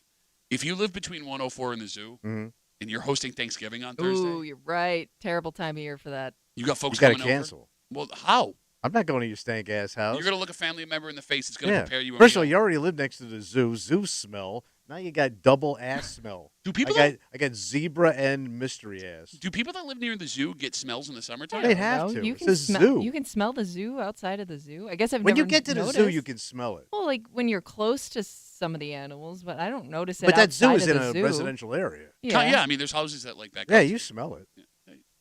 In the summertime, When was the last time you went to the zoo? He doesn't know. He's just running his mouth. I know. You don't think that... I don't think I've ever noticed it until I entered the zoo. Yeah. You could be in the parking lot and not smell the zoo. Those giraffes, their butts are so high, it catches the jet stream. It takes it right to your house. Took a dump in someone's backyard over the fence, I hear. No, if you live near the zoo, have lived near the zoo, 252 WCMF, can you smell the zoo? Remember that Matt Damon movie? We Smell the Zoo?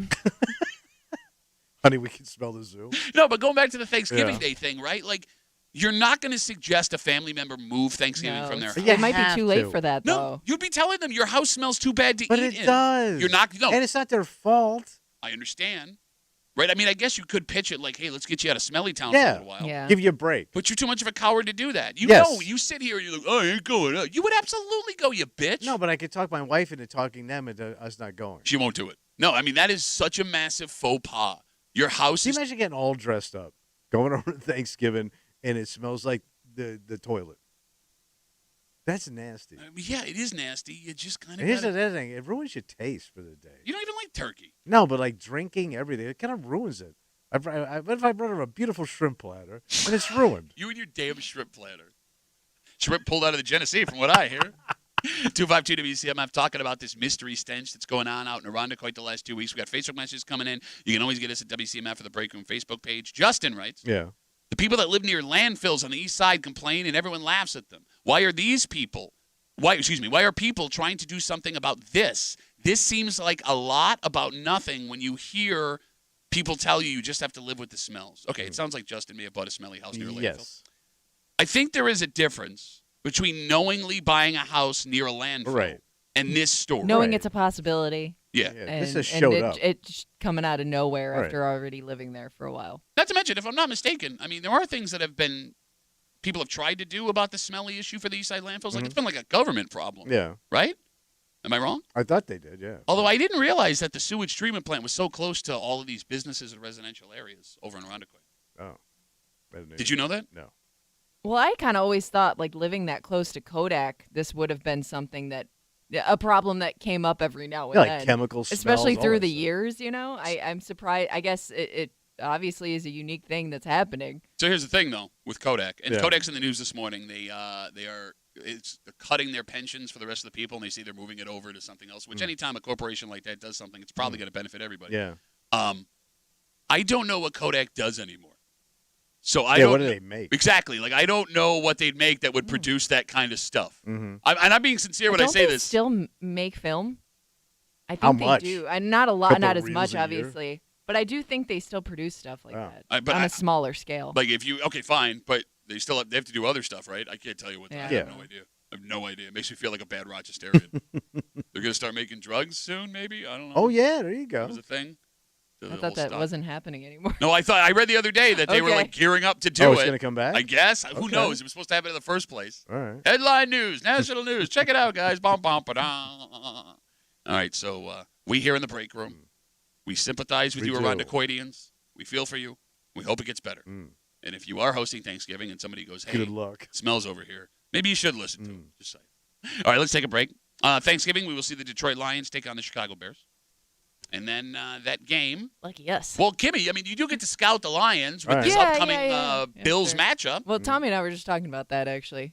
How kind of boring some of the lineups are. Yeah, it is actually. It's a bad run of Thanksgiving Day games. Well, the Giants, Cowboys, who wants to watch that? You don't want to watch Tommy DeVito, the Italian kid from Jersey? Oh, is that Tommy Cutlets? Yeah, Tommy Cutlets. Yep. Yeah. And the Dolphins, Packers might be good at night. That's the best one. Sure. But.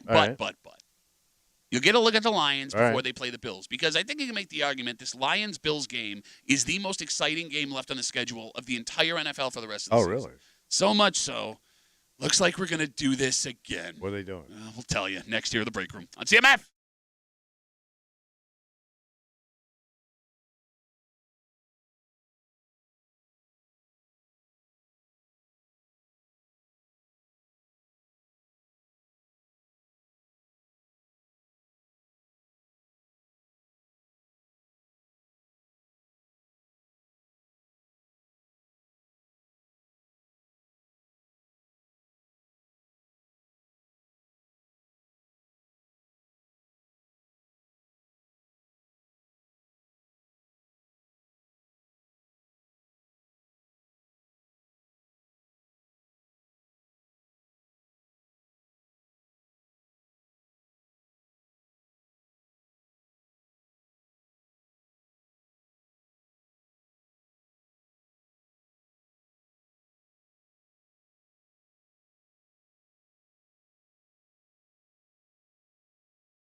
America loves the Bills. Oh, okay. I mean, not just because Josh Allen is everybody's favorite golden retriever of a human being, but they play entertaining football. Yes. And because of that, yeah, this game maybe being the most exciting game left on the entire NFL schedule for the regular season, it looks like this could be happening again. Oh, wow. You're hanging out in the break room, Rochester's Classic Rock 96.5, WCMF. Just a heads up. Yeah. Tomorrow is a Wednesday, but it'll be the last show we have this week thanks to the Thanksgiving holiday. The Bills play the 49ers Sunday in prime time live here on CMF, and we need to get all of our stuff in. Absolutely. So tomorrow we're doing a very special Football Wednesday. Ooh, moving it on up. Mixed in with Hate Mail of the Week, so we'll have that as well. We're going to be slammed. So around this time tomorrow, Tommy will be making his picks. So Tommy tells it like it is. And then after 9 o'clock, our good buddies from 95.7 The Fan, Mike Danger, and from the Let's Go Duffalo podcast, Ryan Duffy. They recap his picks just after 9 o'clock tomorrow on a special Football Wednesday. Wow. Here in the break room on CMF. Just after 8 o'clock, the Ontario County Sheriff's Department has a new tool to catch folks committing crimes. Oh. And they always say, the police department says, do not involve yourself in crimes that do not involve you. All right. So this might be a mixed message. Okay. And we'll get into it just after 8 here in the break room on CMF. So the Lions play the Bears tomorrow. There'll be a nice chance for Bills fans to watch a whole Lions game to see what the Bills are up against. And then 2 weeks after that, the Bills head to Detroit for a 4:25 matchup at Ford Field. As it sits, like we told you, on Sunday, December 15th, 4:25. Yeah.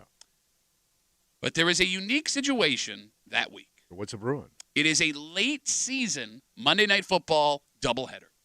The first game, Bears at Vikings at 8 p.m. The second game, Falcons are taking on the Raiders at 8:30. All right.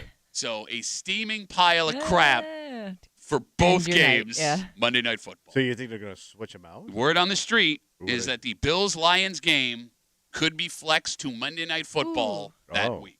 So they're changing the day completely, not even just the time. Yes. Has that ever happened before? I don't know if it's happened before. So this year, the collective bargaining agreement gives the NFL more leeway. For example, you can now flex games from Sunday to Thursday. The first one ever will be a Broncos-Chargers game coming up in a couple of weeks.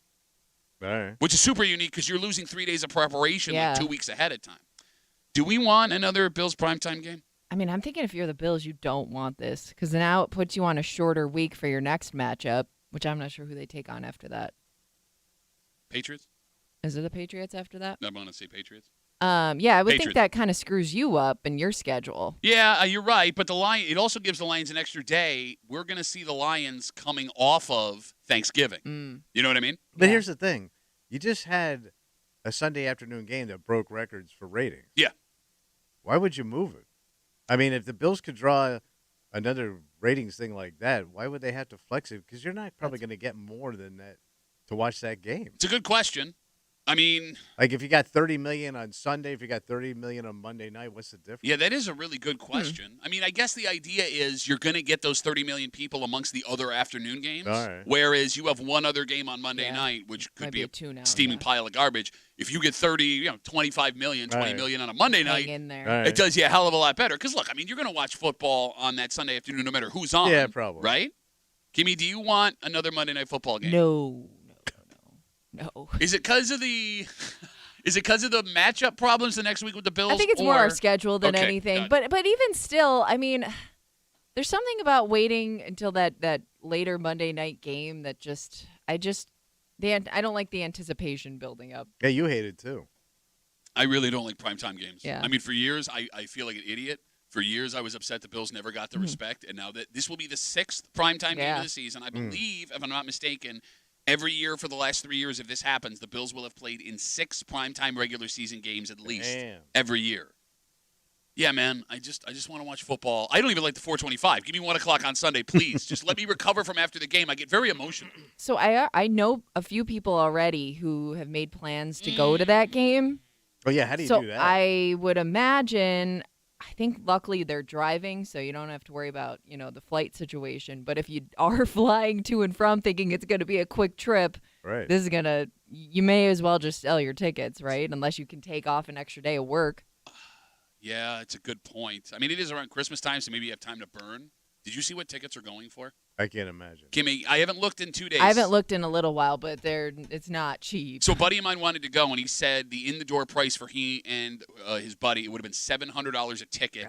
Worst seat in the house. I mean, look, this is the best Lions team maybe they've ever had. So they've only got one loss, right? Yeah, they lost to the Buccaneers early on in the season. Yeah, so it's got to be insane. I mean, Lions, look, they're like Bills fans, right? They're very passionate people. When a good one comes around, you go out and support them as hard as you can. 252-WCMF, 252-9263. Word on the street is that the Bills-Lions matchup scheduled for Sunday, December 15th at 4:25 could be flexed to Monday Night Football that week. There is a doubleheader, and both of the games, Bears at Vikings and Falcons taking on the Raiders, steaming hot piles of garbage. If the NFL was smart, they'd wipe out the doubleheader. Just move both of those games to Sunday and let the Bills play on their own against the Lions. Again, I don't want it. I mean, the good news is... Good news. It would almost certainly, not even almost, it would certainly be the last primetime game the Bills play in the regular season. The Jets and the Pats games are not getting flexed. Those are the last two games? Yeah. Well, the Patriots, Jets, Patriots. All right. According to Ticketmaster, you are not getting in the door for this game for under $500. So $500 is the in-the-door price in Detroit. That's the lowest price I'm seeing right now. It is insane. I've gotten Detroit Lions tickets for $20 in the past. Yeah, but they sucked. $20 to $500. But you got a great coach, great team. Yeah, I get it. It's just $500. I mean, that's Western New York. Yeah. It's a working class town. Yeah, but there's also rich people in Detroit. There's rich people in Western New York. Right. No, that you're not. No, but Detroit's a big city. I don't. It's Poe. Look, you can be forgiven. Their clothes are old, but never are they dirty. You haven't been there. Just enough. What is it? You can be forgiven. Right. You've never been inside that stadium. No. Man. Right. I've been there. Man. Right? And the whole environment is a very working class environment. Yeah. Like, don't let the shiny lights of Detroit at night fool you. Most of that area is poor. Well, working class. Yeah. Right? But they can't be. But most of those people in the stadium ain't working class. No, they are. I'm telling you, man. Every time I've been in that stadium, they're just like us. They are just like us. Right. It's like looking in a mirror, except they're wearing silver. Right. 252-WCMF. Let's talk to Pete. Hey, Petey, how are you, buddy? Hey, so good, Pat. For as big of a Bills fan as you are, you don't know their schedule. They play the Rams, then they play the Lions. Oh, you're right. I'm off one. I'm sorry. Yeah. All right. Anyways, I was supposed to be going to that game with my dad and one of my uncles, and I'm not looking forward to them moving it to Monday night if they do, because now that's 2 days off of work, and I'm not sure if I'm going to be able to get 2 days off. And of you work. Can't find a woman to hang out with. I'm married, Tommy. He's married, Tommy. Yeah, I'm married, man. Hey, Petey. I have a penis. If you don't mind me asking, what'd you spend to get in?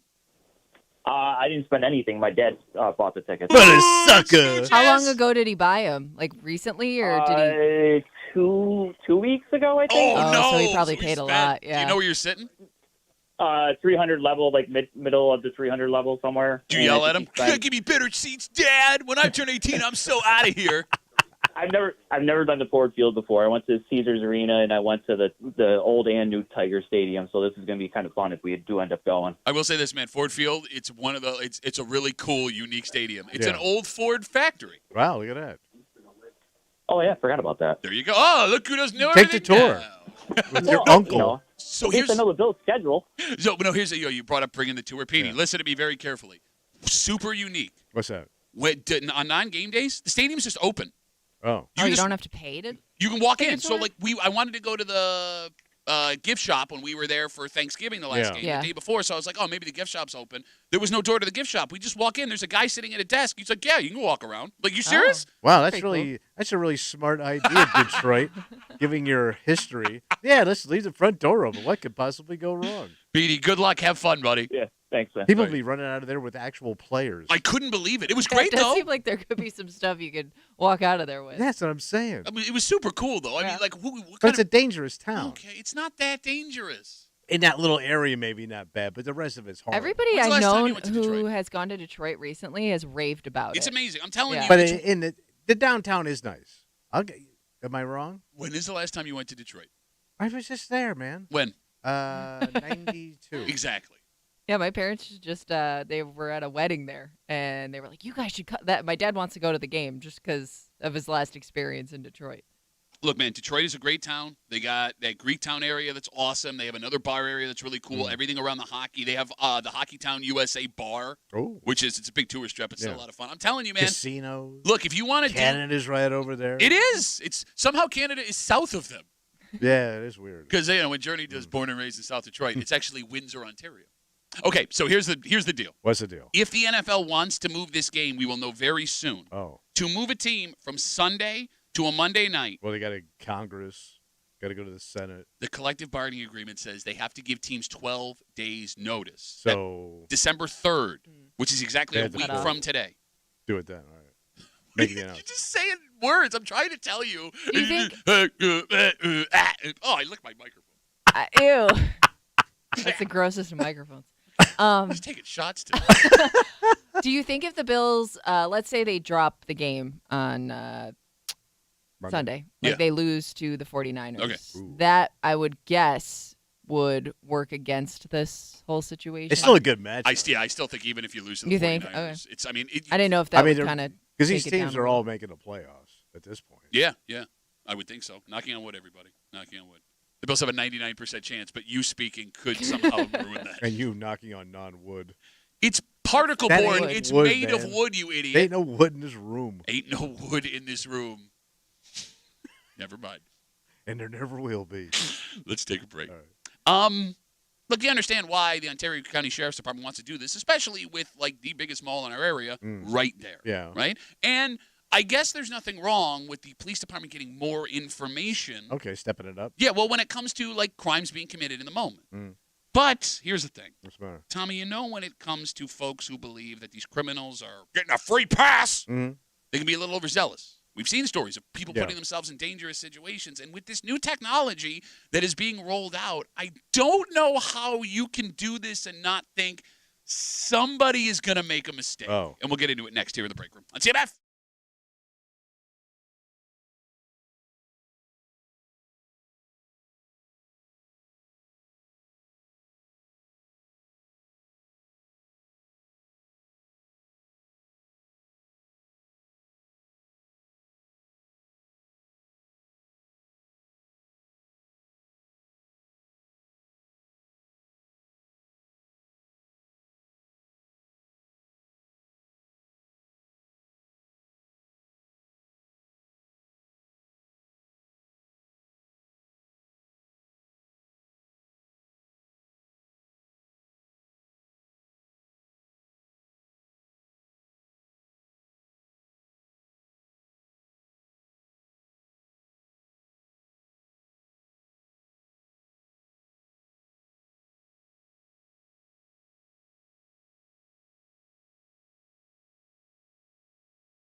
You are not a police officer. No. And it's a bad idea to get in the way of someone shoplifting or stealing a car. Oh, yeah. Even if it's your own. Don't get involved. Police will say as much. But at the same time, there are mixed messages that can be sent. What are they saying? Well, this new technology debuting just east of us at one of our most popular shopping malls could be that mixed message. Because you understand why this would be helpful. But at the same time, when you give regular-ass people a job, even a tiny one, that power can make all kinds of bad things happen. You hanging out in the break room, Rochester's Classic Rock 96.5, WCMF. We'll jump right into it. What do you got? Eastview Mall is gearing up for the holiday shopping season. It's a high-end mall. In a story yesterday, they said that they are expecting 2 million shoppers over the next 30 days in and out of the mall. And that's a lot to handle, Tom. Oh, yeah. And the mall, along with the Ontario County Sheriff's Department, they have stopping crime on their mind. Specifically, retail theft and car larcenies. So how are they going to do that? Well, the Sheriff's Department has unveiled a new piece of technology that's been installed. It sounds like county-wide, Kimmy? I'm not sure which piece of technology you're talking about. Okay. That is going to help the never-ending fight to stop criminals. So what are they going to do? So it's called Prepared Live. And here's how it works. When you call 911, the dispatcher in Ontario County can send a link to your phone. And according to the story on News 8, that link will give the dispatcher access to your phone camera. Oh. It works like FaceTime. It will even allow the person using the tech, like back in the dispatch, to switch between your front and back camera. You can hold up the camera and catch. You are your own security camera. You got it. Yeah. But they're looking at what's on my phone. And you are recording for them back at their area. So do I have to download an app? Or Nope. You call 911. And it just happens. And they will say, okay, we'll send you a link. You click on the link, and all of a sudden your camera now feeds back to the dispatch, right? I'm like the news. The footage of the crime in process can be used as evidence at a later date. It gives the dispatcher a chance to get a rock-solid description of the suspect.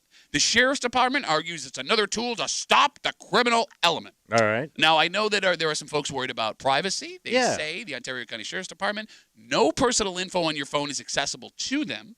And the Sheriff's Department says it is imperative that when it comes to crime, if you see something, say something. All right. The phone number is 252-WCMF, 252-9263. It makes perfect sense, Tommy, why this would be rolled out and why law enforcement, the mall, and the citizens who live in the area would want access to. Do either of you have an issue with this? No, I don't think so. No, because I think that there are some people that would be excited to be this person. Okay. And I think like they would do it without this type. I think they're ready. They have their phones ready whenever something happens. Okay. Because they want that, they want to be a part of all the action. Okay. All right. So both of you, great idea. You're on board with this thing. Yeah. Fantastic. Okay.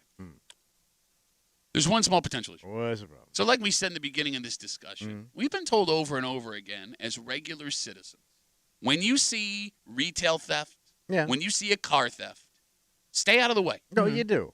The odds that you end up getting hurt or worse go way up when you try to step in or stay around a situation longer than you should. So I'm just thinking out loud here. All right.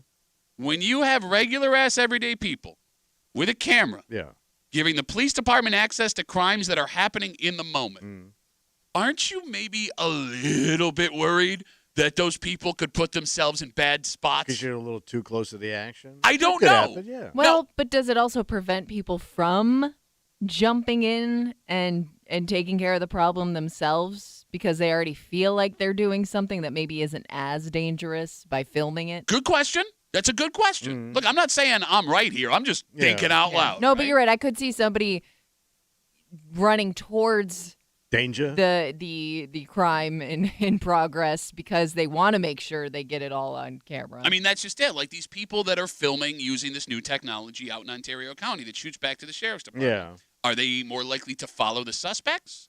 Do they get in the way of? Well, you could start doing stuff like that. Are they in the way without realizing it? Do they not realize what they're seeing is real life? Because to your point earlier, I know this sounds stupid, but there are plenty of videos that circulate online where you see folks getting very hurt taking a video. Yeah. Because when you're holding that phone in front of your face, you kind of forget that it's real life. Yeah. You know what I mean? You're not paying attention. I mean, they call it movie syndrome. I would think the more dangerous one would be like out in the parking lot. Like with a car theft? Yeah. Okay. Because now you're more exposed out there. You're not, in the store you have some protection. What's protection do you have? Well, in the there's store? more people, but if you're out in a parking lot, it's not The well car is lit. It's dangerous. dark early. I would think you could really get hurt. You sound like such an old man. Yes. It's not well lit. It gets dark earlier. You know I'm right. I am not protected. Your vision is impaired. No, Yes. I think that you have a full sense of security being inside the mall. I while a crime understand is that, happening. but I do think it's a little more risky because then you also have moving cars. Yeah. True. I was thinking more the car is the danger there. Yeah. Okay. Yeah. Look, And you would also have to get close to that. That's the other problem, though, getting close to that person to identify them. well, but here's the That's thing. what they're looking for. They want a face. No, but see, that's just it. You're already doing it because it does say it would help them identify the victim. It does not say in the story, Get in go their face. identify the victim. But in your head, But that's kind of what you're asking me to do because you want a picture of well, I it. mean, but you could get evidence of the crime happening. I mean, a From your distant point of photo. view. See, Yeah, you're yeah. already doing it. But I I can gotta see get close. people I gotta get close. or moving around the other side to get his face. I love how you can say, I can see. You just said you would do it. And you go, hey, buddy, get him to turn around and look. Got you. There's you son of a also- bitch. Are you done?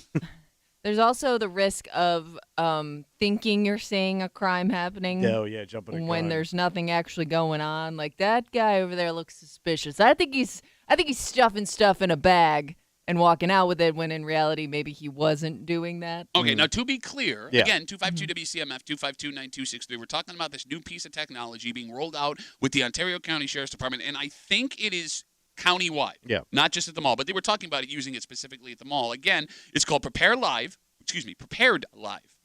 When you call 911 from your cell phone, the dispatcher can send you a link. You click on that link. It gives the dispatcher access to your phone camera. It works like FaceTime. It records what is happening. It gives them the ability to identify a suspect, watch what is happening in progress. They even have the ability to toggle between your front and back camera. Oh, it's got a toggler? They also say none of your information personal on your phone is accessible, and when it's all done, all they have is the camera. Can I control the face camera too?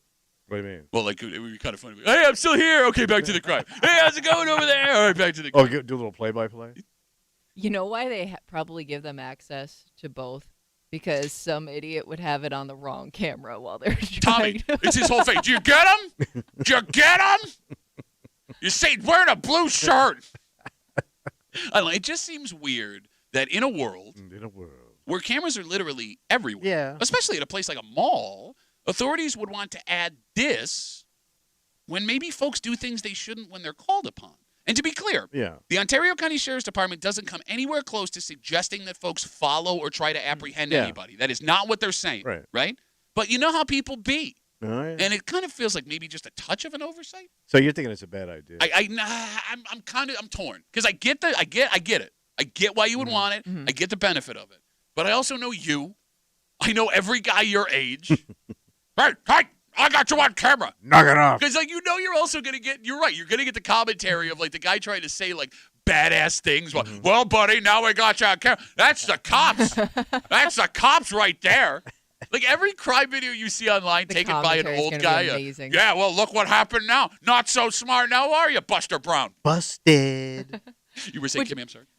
Could you make an argument, though, this may be the one of the safer ways for somebody to participate in taking down a criminal, if you will? Yes. Because I do think that it gives somebody the sense of being a part of it without actually physically being a part of it. Look, I think that you're right. It's one of the safer ways of helping take down crime. Yeah, it could be. But the intent behind it, I mean. Why am I responsible for taking down crime? Why is any normal person? It's because it's the type of person that wants to get themselves involved. No, but that's nobody's saying you have to do. I will say this: This is somebody that's going to jump in regardless. The guys that are going to use this are going to take it too far. So you're making that prediction? Yes, because I'm not going to use it. But I could see somebody like my brother, who thinks he's a crime-fighting tough guy, will get aggressive with it. Like he'll get right up in his face, trying to get him to say his name or something. What is your name? Say it to the police department. Say it. You know, here's the thing. You say you wouldn't use this. I don't believe you. Oh, I've never called 911. I understand, but you also 411 for movies. You have to be pretty quick with it. I mean, like you'd have to remember. Oh, you saying Tommy can't dial 911 before the crime is over? He's already. My phone ain't got an 11. Now, where's that link again? He's already in Farmington. I can get my camera up. No, you don't need your camera. You just click on the link. Yeah. Oh. We've been talking about this for 10 minutes. You don't know how it works? Well, you only described it once. Now, what's a link? 3 times. What am I looking for here? What is a link? 4. He did the fingers again. 3 times. 3 times. God forbid there's a QR code involved. Then he's out. Well, I don't get that. What's there to get? With the QR codes on my phone, how do I get it? I don't know. Usually you got to scan it. I don't know how to do that. This may prevent some people from participating. I don't know how to scan a QR code that's on my phone. Because usually you go up and you Okay, we're talking about this new technology for the Sheriff's Department. This isn't Call In, Help Me, Old Man Technology show. So maybe I'm out. Okay. No, look. Do you think I want to do Like, I wonder how many people are going to call 911 back and be like, well, you said you were sending a link, but I don't see it anywhere. Where should I look for this link at? I do think you would want to use this. Yeah, but then I get involved in a crime. But you have this fan. You already think you're kind of a cop. Well, Like, you sit here and more of a detective with a drinking problem. you say all the right things when we have these discussions. You're right. You shouldn't get yourself involved in blah, blah, blah, Right. blah. You're also nosy. Mm. You love I am gossip. nosy. I am. You also love to make yourself bigger in a story than you actually are. Mm. Also in real life, because you're 5'3", but you like to say you're 5'6". Mm. Okay. So yeah, I can see you like, oh my God, it's happening. Dialing 911. And be, oh my God, I'm like a cop now. Or a reporter. One of those two things. Yeah. Right. I do. You bring up a good question. What percentage of shoppers in the mall, let's say, would want to use this if given the option? Because, again, the Sheriff's Department makes it clear you do not have to participate in the link. Let's say you call 911. You can just make it a standard 911 call. They can say, we'll send you a link, and you say no, and that's fine. But do you think over 50% of people would use this if asked? If once they would call, would they use Of the the link? people that call 911, do you think more than 50% would click on the link? I bet you so. Kimmy, Because you've already made the call. Yeah. Like, you're already involved. Right. I think once you decide to You're in. call 911, you're going to – you don't want to let them down. Because you're going to feel like you've been semi-deputized. But that's the problem We're here. a posse. No, but I mean, it's interesting. You said you've already called 911, Kimmy. You're in it now. Yeah. You can call 911 from a distance, and that person has no idea you're on the phone. Yeah. If I have my phone up, I guess my concern would be if that person's coming towards me. Oh, yeah. And I got the phone up. Yeah. Now, granted, that person's just trying to escape. It might be the last photo you ever take. Oh, for God's sakes, I'm not saying that. Well, it could be. No. It could get dangerous. No, don't be Why that did you guy. go No, if there? you piss that guy off, he could come after you. He's going to keep himself from being free to come over and hurt you. I have no idea. No, you know what? I don't want to go to jail, but I got a problem with you, buddy. Now you're Buster Brown. What if I get punched or something? You may also just feel like, well, I got to do this because the cops told me to. Yeah, there is that weird You know? pressure. Oh, so do you think it's over 50% of people that would call 911 that would use this? Give me a number. So 50% of people, once they make the call. Once they make the 911 call. Yeah, I think it's over 50 for sure. Higher than I'm going to 75? say 85%. Okay. I'm going to click that link. Solid number you just pulled out of nowhere. I guess the weirdest part about this, What's that? again, talking about this technology, you call 911 in Ontario County, and it was being used in the description about stopping crime at the mall. They will send you a link. Yeah. You can click on the link. It makes your camera on your phone their camera. They can see what you're seeing. They have access. It doesn't use any of your personal information. It's purely voluntary. I assume that no one inside the mall shopping ever called 911 if there was a shoplifter. Oh. Because, you have the store employees already there. Oh, yeah, you could point to, the clerks are right there. You have the mall security guards already there. Usually there's also sheriffs there. They're working the lots. In and out. Yeah. I was under the impression that I didn't have to call 911 if I saw someone running out of a store with stuff. Yeah. Are we supposed to do that? Isn't there like a police substation in there too? Probably. Yeah, I don't know if, but some guys don't like subs. They're more like salad people. Oh, yeah. Oh, you got to watch your weight. Never my dad. He was always inside the substation. No, I'm serious. I didn't think it was my job to call 911 during retail theft. Yeah, I think I would just tell a clerk. Well, you'd be a tattle. Excuse me, that man's been stealing things. This man over here stole things and run out of the store. What's wrong with my mouth? That's your snitch mouth. Excuse me, sir. He took snitch mouth. He took 8 pairs of pants and he ran out of the store without paying, and I saw it. I saw all of it. Would you like a description of the suspect? Bitch. Why are you such a bitch? Kimmy, would you, before this story, have thought to call 911 if you saw someone running out of a mall store? No, because I would just assume, especially, at a place like that, there's already things. Well, Get him.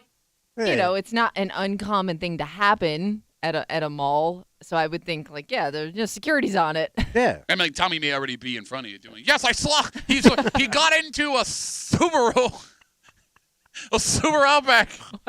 He's headed towards Saratoga. Oh no, he would know after a stop at Kay Ellis. You were saying, Kimmy, I'm sorry. Well, the one good thing about the Tommies of the world doing this is they will point out exactly in what direction, north, south, east, or west they went. I'm very good with my senses. He's heading northwest into the parking lot, right in front of Macy's. He's headed south. Or could you do the military thing? He said off his 3 o'clock. 4 clicks north. I don't even know. Yeah. All right, let's take a break. So, again, 911, this is now an option in Ontario County. Use it at your leisure. Speaking of shopping, right? It wasn't that long ago, Tommy, where everybody lined up outside stores on Friday morning, and all that stuff, and then it bled into Thanksgiving night. Yeah. And a couple of years ago, that all changed, right? COVID was a big change, part of that change. But the argument was made by a lot of stores on both Thanksgiving and Black Friday that their employees needed time with their family. Yes. That may be changing. Yeah. And it seems like we're okay with it because when I tell you where the biggest discounts are percentage-wise, and it's jaw-dropping, by the way. Like what day? No, I mean on Friday. Yeah. Where you can brick and mortar go and what you will save. Why even have these sales? Are you trying to unload all of the merchandise in your store? It's insane. But they want us back in store. Mm-hmm. And it sounds like we're all too happy to get up on Friday morning and go do it. Oh, so it's back. The hunt. Maybe. We'll get into it next here in the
A few years ago, we made a decision as a country. What did we do? Thanksgiving and the time off people get with it is now time for us. Yes. Right?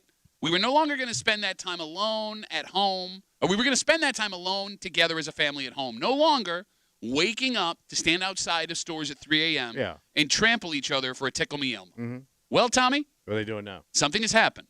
Under the radar the last couple of years, because out of nowhere, it's back. And these places want your ass in person, in store, and they're willing to slash prices to do it. I bet you a lot of people are happy for this to be back, because I know women especially, they get together with other groups, and it's like a hunt. You're hanging out in the break room. Rochester's Classic Rock 96.5 WCMF. We are about half an hour away from everyone's favorite break room game. Oh. Where they whining. Right. Kimmy's got her post. She's going to remove street names, town references. Get your mind ready. 1/2 an hour. Come on back or stick with us. Where they whining, 9 o'clock here in the break room on CMF. So, Tommy, there's this idea that COVID changed Black Friday and Gray Thursday shopping. Did. Well, okay. It did. But the reality is, even a couple of years before the pandemic, stores started moving away from in-person shopping on Thursday and Friday. And they used it as like easy PR. They wanted their employees to be able to spend the long weekend at home with their families. This year, that will still count for almost everywhere at Thanksgiving, although Big Lots is open all Thanksgiving. Oh, thank God. It's weird, right? Gotta get the Big Lots. But other than that, no one else is like open Thursday night. Black Friday, however, I have in front of me, Tommy. Yeah. Stores with the deepest Black Friday discounts this week. Who would they give them away? The top 5 are all known for their brick-and-mortar stores. Oh. Penny's, Macy's, Kohl's. I didn't know Penny's was still open. And Walmart, well, this is helping, I guess, will be, according to Wallet Hub, the places where you will save the most money on Black Friday. They want you in person so bad. How bad, Patrick? It says here, the average % discount at Penny's on Black Friday will be 76%. That's like half. Almost. So the average discount will be... How are they making money? Thank you. What the hell? Or how much is stuff marked up? 3/4 of the price gone to get you in on average on Black Friday. Now, you compare that to Amazon, whose average discount online on Black Friday will be a paltry 32%. Which is still a lot. Yeah, compared to all the already low Amazon prices, which they're getting from paying their employees what they do. Yeah. But 76%, that's how bad they want you inside their store. So, are people back in on shopping in person? How could you not if you're looking to save money? And I think like the online shopping too, like the lines have been blurred with Black Friday because like there are already so many online specials happening that maybe like you don't it's not top of mind anymore. So maybe you may be more likely to go to the store if you feel like you're getting more. Because well, I've already seen what they got going on. So let's go to the store and see how much more I can save. All right, are either of you planning on going out on Black Friday? Kind of. What's kind of? Ooh. We're going to the liquor store. On Black Friday? Because they have I didn't even know that was a thing. They have a sale on cases of wine. I mean, hey, a deal's a deal, right? It's a case sale. So, yes. I know a lush when I see one. So, I know once we're out, we're going to go do something. Okay, because my wife is not going to just stop there. Have you done that the last couple of years? No. Okay, so this will be the first time in a long time. I did, yeah. So, but I did know, like, people that, like, this was, like, their thing. Yeah. Like, they planned it out. They got up at 4 o'clock in the morning. They went with their sisters. They brought provisions. And they even had a system of, like, who's bringing the stuff back to the car. Like, it's like an invasion. No, you're right. They do plan it like Eisenhower. Either one works. Camp out. Kimmy, are you planning on going out on Black Friday? No, but I've never. She's going to the burlap store? No, but you talking about Burlapton Factory? Coat Factory? You done? Okay. No, but I've never been a Black Friday shopper. Like, this was never a tradition for us. Okay. So I think I went, I've gone a couple years, but not like, I was never a person that went like right as it opened. Like, we would kind of like venture out like later on to see what was left kind of thing. See the aftermath. I can remember those lines at Best Buy that were insane. Yeah, but that was because they also sold like a limited number. So if you didn't get there, if you weren't one of the first, 50 people in the door, you were screwed. But like what you guys are describing was not all that long ago. Right. That people were camped out at 3 a.m. waiting for the doors to open, right? There were traffic jams at every mall in the greater Rochester was area. there, man. Yeah. But I think it's one of those things, too, where it's like, okay, I'll go and see if they have it, and if they don't, I'll just do the online thing. Okay, but here's the thing. Like, I don't get, and now I'm not suggesting we're going back to camping out at 2, 3 in the morning, because I think the stores understood what the bad PR looked like when you had people in cleats running over other people's faces trying to get to a mixer, right? But as great as those deals sound, right, you're also going to be bombarded on Thursday and Black Friday on your phone with deals. And, I mean, Kimmy, like you said, it's already started. Yes, most places for the last 2 weeks are already running early Black Friday sales. You would think based on how much, one, we like our time off, and two, how much we don't want to leave the house when we don't have to. The discounts you're getting online, is it worth getting off your couch for? Yeah, because we love buying stuff. We do, but you We're also shoppers. know Cyber Monday's coming, too, so I don't know if that keeps... Is that even a thing anymore? Every day is Cyber Monday now. But Turkey made out of mushrooms. But my wife will shop, hold on to the receipt, and then see what the deal is, and she might bring that back and then go get it online. I mean, she'll do all that stuff. Okay. Does this still exist for kids' toys? Because I feel like that used to be, like, you know, one of the top 3 things you're going out for on Black Friday was to get the hottest toy of the year. So here's the thing. I mean, it's not in my world anymore because my girls are now, I mean, one's a teenager, one's almost a teenager. I don't remember the last couple of years knowing what the hot toy was, where even before I had There's got to kids. be one, though, right? Like, I can't think of a time where there wasn't. But what, I mean, the last couple of years, can you tell me what the toy was? Because, like, everyone remembers the Tickle Me Elmo and the Beanie Babies and the Furbies and the Cabbage Patch dolls. But that was a Cabbage Patch. That's 30 years ago. I understand. But I'm saying, like, we were all aware of those despite the fact that you didn't have kids. Yeah. I can't tell you the last 5 years what, like, the hot toy was. The last hot toy that I got for my kid was one of them. System. Hatchimals. Remember Hatchimals? Oh, I remember those. I remember you were disappointed by those. I was so disappointed. I was pissed. I had to. Is that the thing you had to keep alive? Yeah, kind of. But people were selling them on Craigslist for like hundreds of dollars. They were like they retailed for like $40. Yeah. And I lucked out. And I managed to secure 2 of them separately from 2 separate people who had accidentally bought one extra. Got it for retail. And I was going to be the father of the year. Yeah. And my kids were bored with them immediately. And I was furious. That has to happen to every parent, man. Yeah, but not to, you know, things can happen to you. And that happens. It's like, what the hell's wrong with you? 252-WCMF, 252-9263. We're talking about Black Friday, about how stores, it seems, are now trying to get us back in person shopping on Friday, something we've gotten away from the last couple of years. Of the top 5 places that are giving the deepest discounts, 4 of them are known mostly for their brick-and-mortar stores, Penny, Macy's, Kohl's, and Walmart. Penny's, on average, according to Wallet Hub, will be offering a 76% discount on Friday. Compare that to Amazon's 32%. I bet you last time you were in a Penny's. If I'm in the mall, I'll probably walk through Penny's. I think I walk through Penny's to go to Eastview. I always thought that was like the old ladies' store. Yeah, they got male stuff too. No, but just like old people stuff. I bought a pair of slacks at Penny's a couple months ago. Some nice trousers. Well, they had like that. It was like that breathable, stretchy pant material. Yeah. So I was like, oh. And that's the other thing about like Macy's and Penny's. Everything is always 70% off. And I never understood that. Yeah, Macy's, it was always they were paying you to come shop. Yeah. Like, even when it was Kaufman's before, I worked there during a holiday season. Like, everything was always on sale. There were, like, 4 things that they charged retail for, and nobody ever bought those. It was like if you waited out an hour, it was coming down 50%. And they always had, like, weird things. Like, you would go up to, like, buy cologne, or you're buying a shirt, and all of a sudden, I could buy a candy bar here.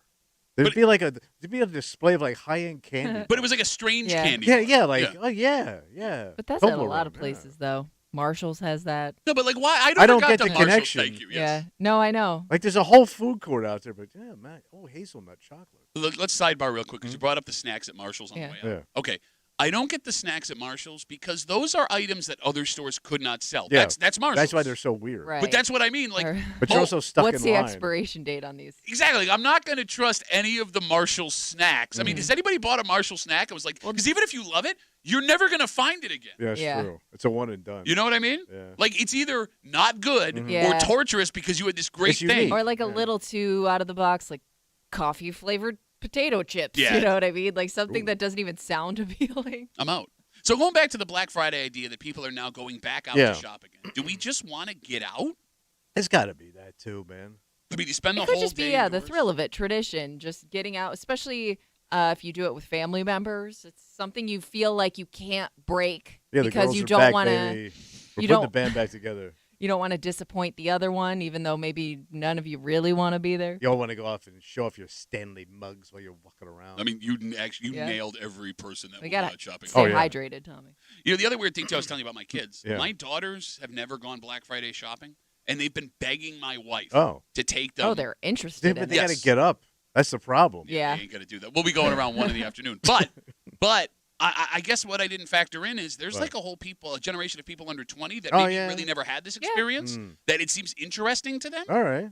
I mean, could that be what's driving stuff like this? Could be. I wouldn't think of a Gen Z or a Gen Alpha kid wanting to go to Penny's to get 76% off, or Walmart like say, or Macy's. They've heard about it.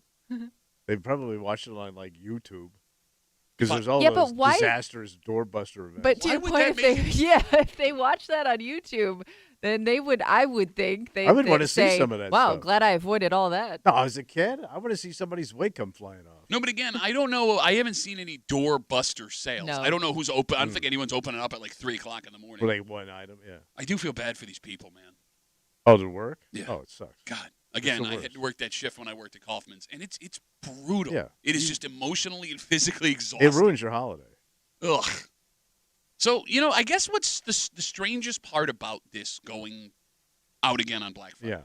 We kind of changed our habits as a country because for years and years and years, there was nothing to do on Black Friday, right? You popped on the TV. Maybe there were some Christmas movies, right? There was an off-brand dog show. It was like named after a dog food company you'd never heard of before. But now the NFL has made it one of its annual premier broadcast days. Raiders and Chiefs play at 3 o'clock on Friday.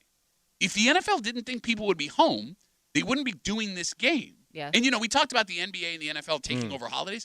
The NBA has gotten in on the Black Friday action this year, too. They're doing a noon, 2:30, and 5 p.m. game before an entire slate of night action. I don't want to get off my couch.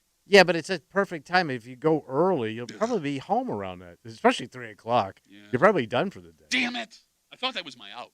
Honestly, if my wife wants to take the kids or my kids convince my wife they want to, I thought my out was, Chiefs, Raiders, I got to watch. Yeah, but at 7 o'clock in the morning, you're home by noon, 1 o'clock. I'm not getting to the mall. I'm not going to Eastview at 7 o'clock. I'm not doing it, man. What do I need? You have to go early if you're going to get the deals. I don't care about the deals. I don't want to buy anything. We don't need more stuff. Everybody needs new stuff. No, you don't need new stuff. America needs stuff, Patrick. It keeps America rolling.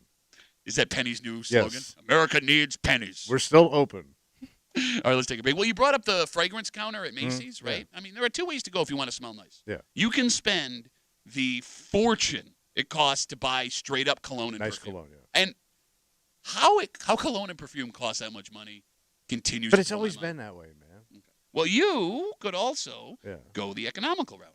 What are you going to smell like? Well, no, I mean, there's knockoff colognes and perfumes. I mean, Kimmy, you've seen... those knockoff brands. So the new word for younger people, it's called dupes. Thank you. All right. And you can buy all kinds of cologne and perfume dupes online. You probably shouldn't do that. Why? Well... Getting a rash? That might be best case scenario. Okay. Because this story... You don't know what's in it? We kind of know now. Oh, man. Ugh. We'll get into it next here in the break room on CMF. Speaking of shopping, Tommy. I need a deal. I need money. We got you covered. The Spot that Almani is giving you 2 great ways to save on the 2 biggest shopping days of the year on Black Friday. For every $300 gift card purchase, receive an additional $50 gift card. Well, making money. You're losing money not doing it. That's when you purchase online or in person. And how about this, man? I mean, it is like a nice standalone place. You're not fighting lines of every store, right? It's classy. Then, thank you.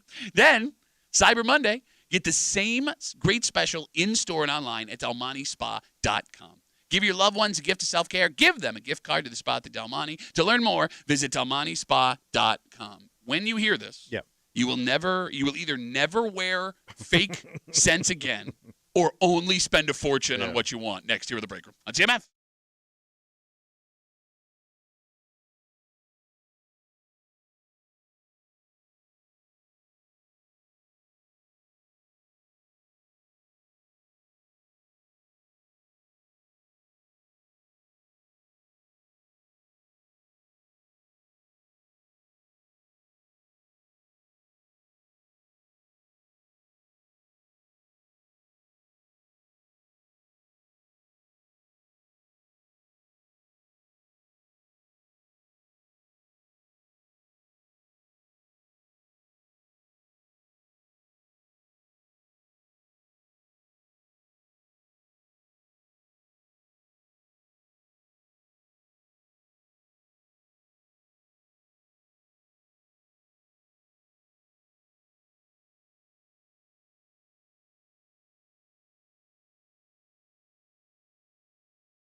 Yeah, you could save money.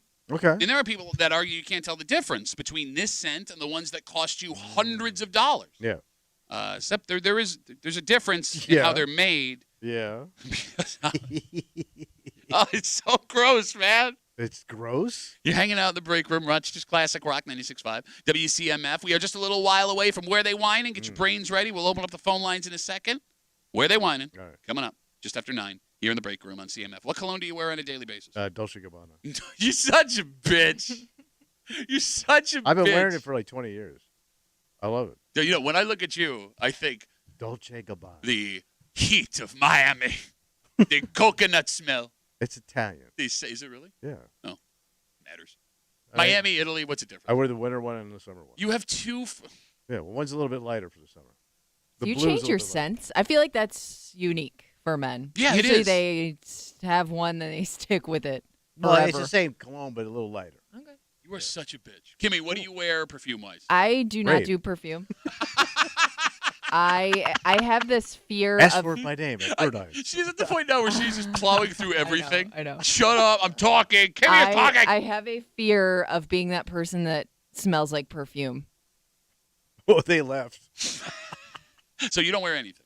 No, I have like body sprays and like lotion and stuff that is But you don't is put pretty on, like, potent. perfume. But I am like if I've tried to do perfume and I smell it all day and I'm like and then it makes me insecure because I'm like everybody must be able to smell this and now I'm that person that stinks up the room with my perfume. All right. If you want to buy name brand cologne or perfume, you know that it costs It is very expensive. a fortune. Yeah, you don't get much. No, you don't. You don't. So, for years and years and years, knockoff colognes and perfumes have existed. Yeah. And now kids, Gen Alpha, and Gen Z, refer to them as dupes. And it's been very popular now online to go and get what they call dupe scents. So these are knockoffs.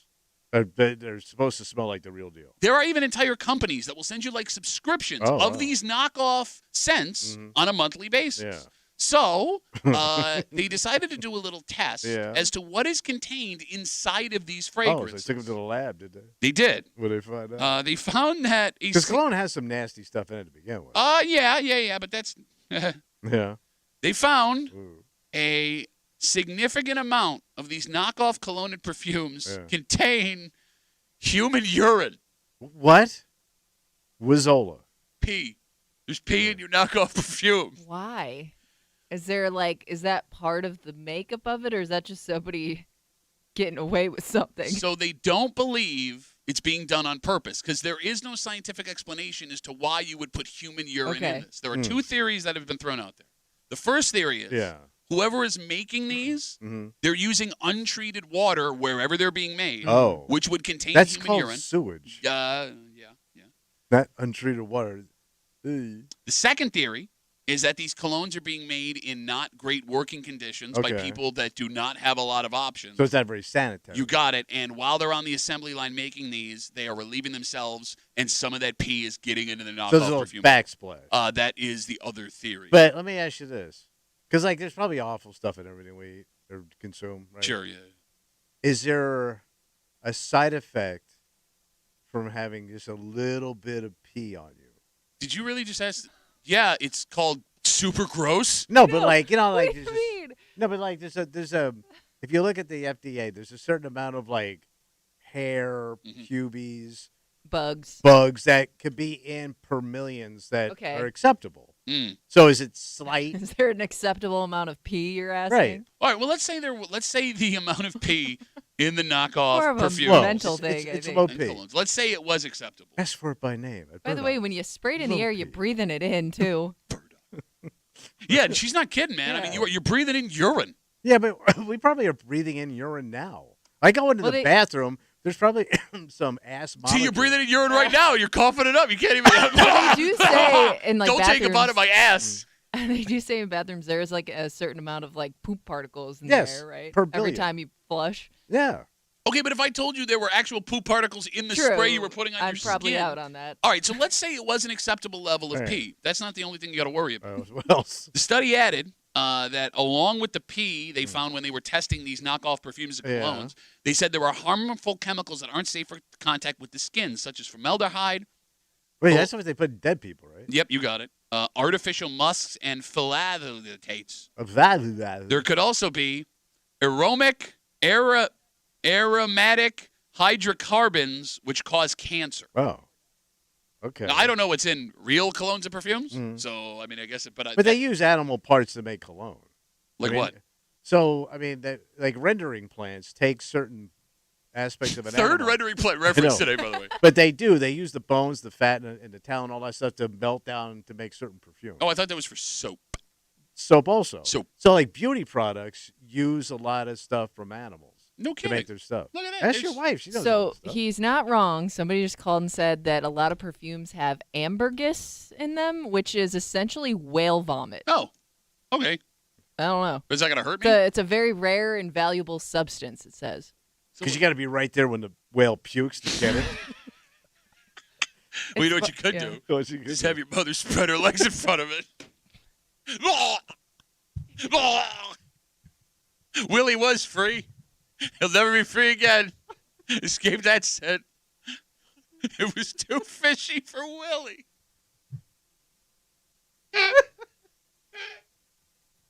252 WC. New study on fake perfumes and colognes say that a lot of the samples contain human urine, and they're theorizing that where these things are made, they're either A, using untreated water, which could contain human waste, or B, that the people that are making these in really not great conditions relieve themselves while working, and the splash gets into the bottle. All right. So you're telling me that none of what I'm telling you would sway you from saving money on a fake scent? If I was busted, then I would still use it. Okay. Probably. I mean, look at the stuff you eat, man. I don't eat whiz. Unless it's got cheese in the front of it. Well, yeah, we would drink it, actually.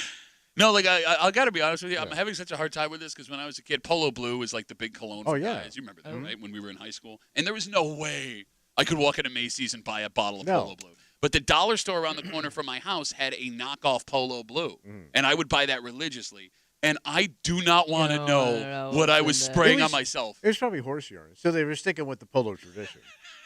But, like, bro, think about it. That Polo Blue was like $60 a bottle in 2004. Yeah. And I was getting that stuff for $1. Oh, sure. It's a $59 discount. But I'm trying to think of, like, the colognes we all wore back in my day before they had, like, all these fancy colognes. Mm-hmm. It was, like, Brute, Aftershave, English Leather, High Karate.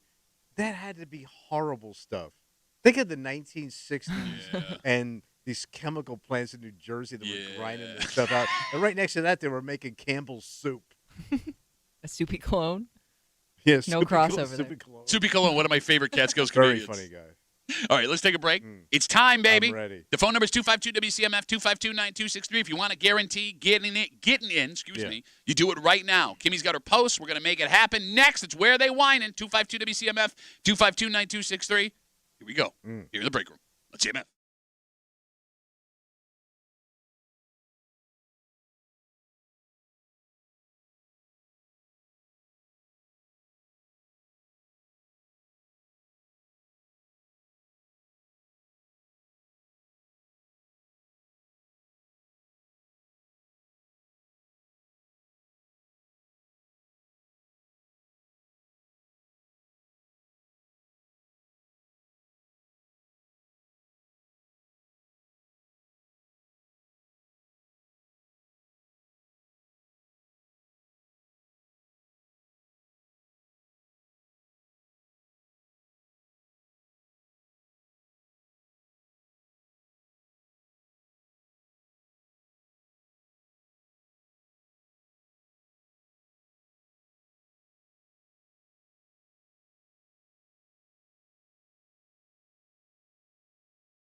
Woo, buddy, I'm feeling good today. Yeah, it's my day, buddy. Is it your day? Oh, yeah. Is it your day? I can't remember the last time you got a star.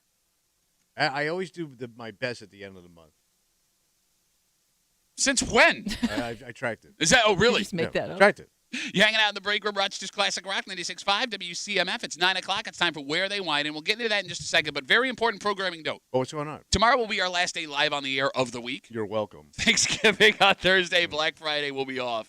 But the Bills do play Sunday night. Yeah, buddy. In prime time against the 49ers here on CMF. We want to make sure that we have everything we normally do for a football week. Yeah. So tomorrow, we will have a very special Football Wednesday. Oh, boy. So around 7:40, Tommy will make his Tommy Tells a Leg at his picks. And around this time tomorrow, due to popular demand, we will have our good buddies Mike Danger from 95.7 The Fan. Yeah. And from the Let's Go Duffalo podcast, Ryan Duffy. RD's coming in? He will be in here. The outfit tomorrow. People are already trying to guess what the outfit is. San Francisco, what could it be? Nah, it's a pretty lame town. Hippie. Not too many characters. A couple gold miner. You could be anything. What do you, Sinatra? You can be anything in San Francisco. Oh, does he come as an aging crooner? No, he doesn't. He's not. He old comes enough in as to Tony know. Bennett. He doesn't know Tony Bennett. Yes, he does. I mean, sure, but he's. I think he'd have a tough time pulling that off and having people know what he was. He's got to go as a fat hippie. Okay. Like Jerry Garcia. He's perfect. We'll find out tomorrow. Grateful Fed. No, it'd be Grateful Bread. Ew. He's more into carbs. Yeah. Tomorrow, Football Wednesday here in the break room on CMF. All right. Kimmy's got her post. If you're not aware Where They Whine and Work, we'll tell you real quick. Right. She's going to read that post from the neighborhood app. It's like Facebook for where you live out loud. She has removed street names and town references. But what's left, there are still clues as to where this post came from. What town, village, neighborhood in the greater Rochester area. You, me, everyone that can hear us, we're going to listen. You have to listen. And someone is going to figure out, ideally, where they whine. Are you ready? Yes. I was trying to get some It's the one time you weren't ready. Are you ready? Yes. I'm ready. Kimmy? I'm ready. Let's do this thing. Webster! Hilton! Irondegoy! Where they whining? With Thanksgiving coming up here in just a few weeks, I wanted to take the time to make sure we are all on the same page when it comes to the parking situation on blank. Shut up. There were certain homes that let things get a bit out of control last year, and their guests ended up parking on lawns and blocking driveways. This is my plea to please ask your guests to carpool this year. The less cars on blank, the easier you make your neighbors' lives that day. No one wants to get blocked in when they have places to be and family to visit. We hosted last year, and my grandmother had to walk nearly 2 blocks from her car to get to our house. In Cankles. Because there wasn't a single spot left due to the way people park. She got them like beige ass shoes with no logos on them. The Air Church 94s. I'm not opposed to designating spaces to each house if everyone else agrees. We actually bought some small traffic cones to save 2 spaces in front of our home. Cone off their house. I mean, they do it in other cities. It's called dibs. If everyone could respect that, it would really help out some of our elderly relatives. We have about 10 more if anyone else would like to borrow one. 10 cones. I think 2 spaces per home is a fair number. Let's get this organized and under control. This person is very optimistic. Oh, yeah. Right? Like, bro, if I get this message and I'm hosting people, go F yourself. Can't wait for people to run over their cones. All right, this is hard.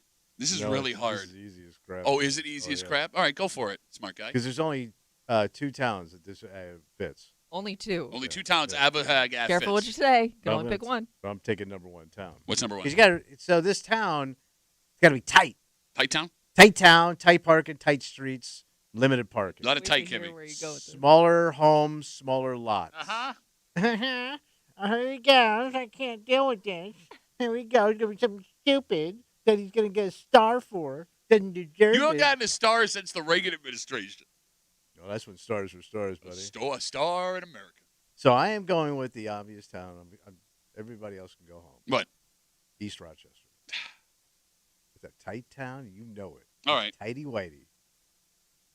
East Rochester. All right, so here's the problem. Well, here's the problem. Let me try to find out why Tommy shot. Well, no, because I'm bouncing back and forth here because my first thought had to be West Side because way more people on the West Side are having more family members over. There are bigger family members on the West Side. Big families on the East. No, I know there are bigger families on the East like Side. 2 and 3 kids. No, but bro, let's be real here. Let's be real. If we're talking the traditional folks that live on the East Side, they have way more kids. Irish Catholic, Italian Catholic. Yeah, but the West Side, y'all park all on the lawn and all over the place. Which is why it's You're frustrating. driving up on curves. You don't care. People don't care. You don't think slack-ass parking. And it would also have to be a place. It's a place that has a lot of family, but not homes that are big enough where you would have enough space. Get what I'm saying? Like you're jamming a lot of people. You're talking about your neighborhood. Your old neighborhood. Kind of am.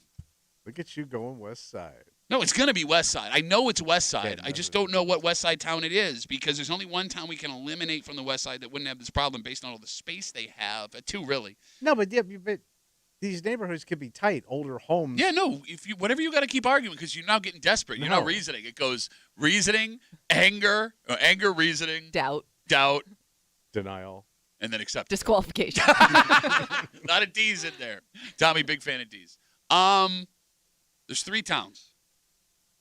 Oh, my God. Okay, you can only pick one. You understand. said I got 2. I actually got 3. No, I'm trying to. One town and one town only. I mean, if I was going to go West Side, that would be an easy pick. No, because that's got too much space.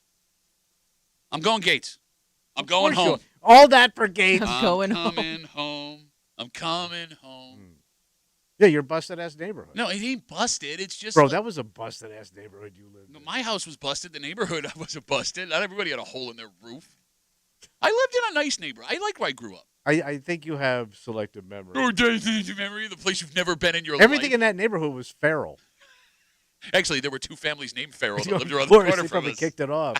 Hey, Liz. All right, phone number 252-WCMF, 252-9263. There is one rule and one rule only. What's that? You get to pick one town, a single town. If you are on hold and you hear someone else say the town you wanted to say, you got 2 options. What do you do? Either hang up the phone, try again next week, we will not be offended, or pick a different town. Okay.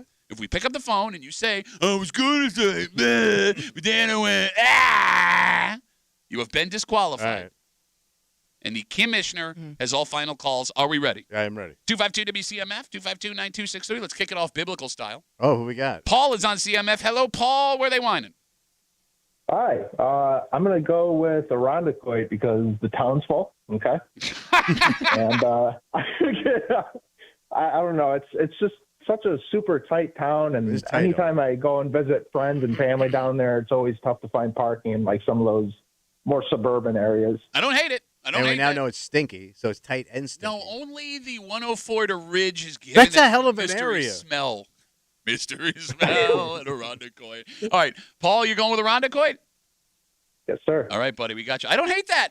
I don't hate it. And that's the problem here is there's a neighborhood in, I think, every town and neighborhood in the city, across area, where you can make the argument this is happening. The question is, where are the most people getting together? Where do people feel obligated the most to see their family for Thanksgiving? And is Irondequoit that town? Oh, sure. It's old school. Okay. Gotta go home and see Ma. I still think West Side is where we're living. 252-WCMF, 252-9263. Let's talk to Nick. Nick, where are they whining, buddy? Chai, why you lie? I don't like it, but tell me why it's chai, why you lie. Tight. Gotta keep it tight, Pat. Tight. No, man. Chai Lai's got too many wide open spaces. That was the one West Side town that Chai Lai's loose. I wrote. Yeah, well, yeah, it's got a lot of space, man. Okay. I never look at it as a loose town. Chai Lai? Yeah. Well, didn't your mom live there for a little while? Nick liked it. I mean, Nick, where in Chai Lai are you picturing this? The part with all the homes. Good call, Nick. Man, I hate Nick. No, I hate Nick so much. I'm glad you picked a stupid town, and I hope you have a terrible Thanksgiving. Oh, God. Well, I hope you have a great Thanksgiving, Pat. Oh, thanks, Nick. You know what? I was a little harsh back there, and I'd like to apologize. A little bit. I'm sorry. You're right. I'm sorry, Nick. Have a good rest of the day. I didn't mean what I said at the end. I still hope he has a terrible Thanksgiving. He's laughing at my mom's flappy giant. Flappy Giner, my second favorite Catskills comedian. You know he died? No kidding. How? Yeah, Flappy Giner. He got too close. 252 WCMF. Let's talk to Cody. Cody, where are they whining, buddy? I know, I get it. Hey, they're whining in Webster. Why Webster? I'm thinking this is one of those smaller communities where a lot of cul-de-sacs, a lot of driveways all close together. I'm just and people are going to park all over your yards. And because you're in Webster, you're uptight enough that you don't want that happening. No. I say it's a bad pick, but that's exactly what happened when I hosted 3 parties. People ran over lawns. Exactly. This is actually cars. Tommy's house we're talking about, his older house. No, but the only he never had anyone over for Thanksgiving. He was getting arrested at listeners' house at Thanksgiving. It was only parties he was getting in trouble for. But that's the problem. He had all of the neighbors there parking on his yard, and he's upset about it. Okay, he just all doesn't right. want us to know. All right, Cody. Cody, thanks for the call. Here's what I'm realizing. What's that? Short of Nick's stupid Chili pick, I think you can make an argument for every town in the greater Rochester area for this post. There's got to be something deeper that we're not seeing. Because there's always a clue where at the end you go, after we find out what it is. There's something that we haven't realized in this post. What is it? What is that thing? I'm thinking older homes, but maybe I'm wrong thinking that. I think it is older homes, but I mean, it's older homes. Would it be smaller? It's not a big house. I'm talking like older homes, like built like 70, 80 years ago. Post-war homes. Yeah. Yeah, no, GI Bill stuff. I get it. That's where my head went too. Yeah. But there's something that we didn't hear. All right, let's take one more, and we'll get a reread for the folks that are just joining us. Maybe we can pick up on it when we hear it again. 252 WCMF. Let's get everyone's favorite rain cloud. Christine's on CMF. Hey, Christine, where are they whining? Rain cloud. That's horrible. Not nice. So happy That's Thanksgiving like one of the to nicest you. things you can say about a woman. Rain cloud? You can say terrible things about women. What do you got, Christine? Yeah, I know. I'm torn between 2 towns, but I'm going to go with Fairport. Fairport. Why Fairport? Because the person in the post named a specific street because Kimmy said blank. Yes. Oh, I forgot. Fairport's the only town that has specific streets. Well, it's a popular. You heard this thing Fairport's doing? Naming their streets now. It's a popular Fairport road. You know what? I'm going to tell you right now, Patrick. If I win, you better answer my call when I call back. Yeah, do that. Okay, no, here's the problem. Nobody in Fairport loves each other enough to spend that much time with each other. The further east you get, the more money messes the world up, the more options people have, the less time you spend with family. No, but if you got to use cones and your poor grandma's got to walk, 5 miles just to bring the turkey, poor woman, you're parking on a street that they don't have driveways. So it's a main street and everybody's pulling off to the side and you can't, and you got to park so tight you can't get out. And I know, park tight, get out. I get it. Nobody said anything, Christine. Nope. Not at all. I know you, Tommy. You were thinking something bad. Yeah, you were thinking something. It was funny, not like what she said, but you were thinking something. I'm thinking about pornography. All right, Christine. Fairport. Gotcha. Thank you. Yeah, that ain't happening. I could not. I see everybody in Fairport going to Wegmans, spending $150, getting one of those prepared things, and they're done eating, and the whole thing's over in an hour. I think that doesn't mean that they're not.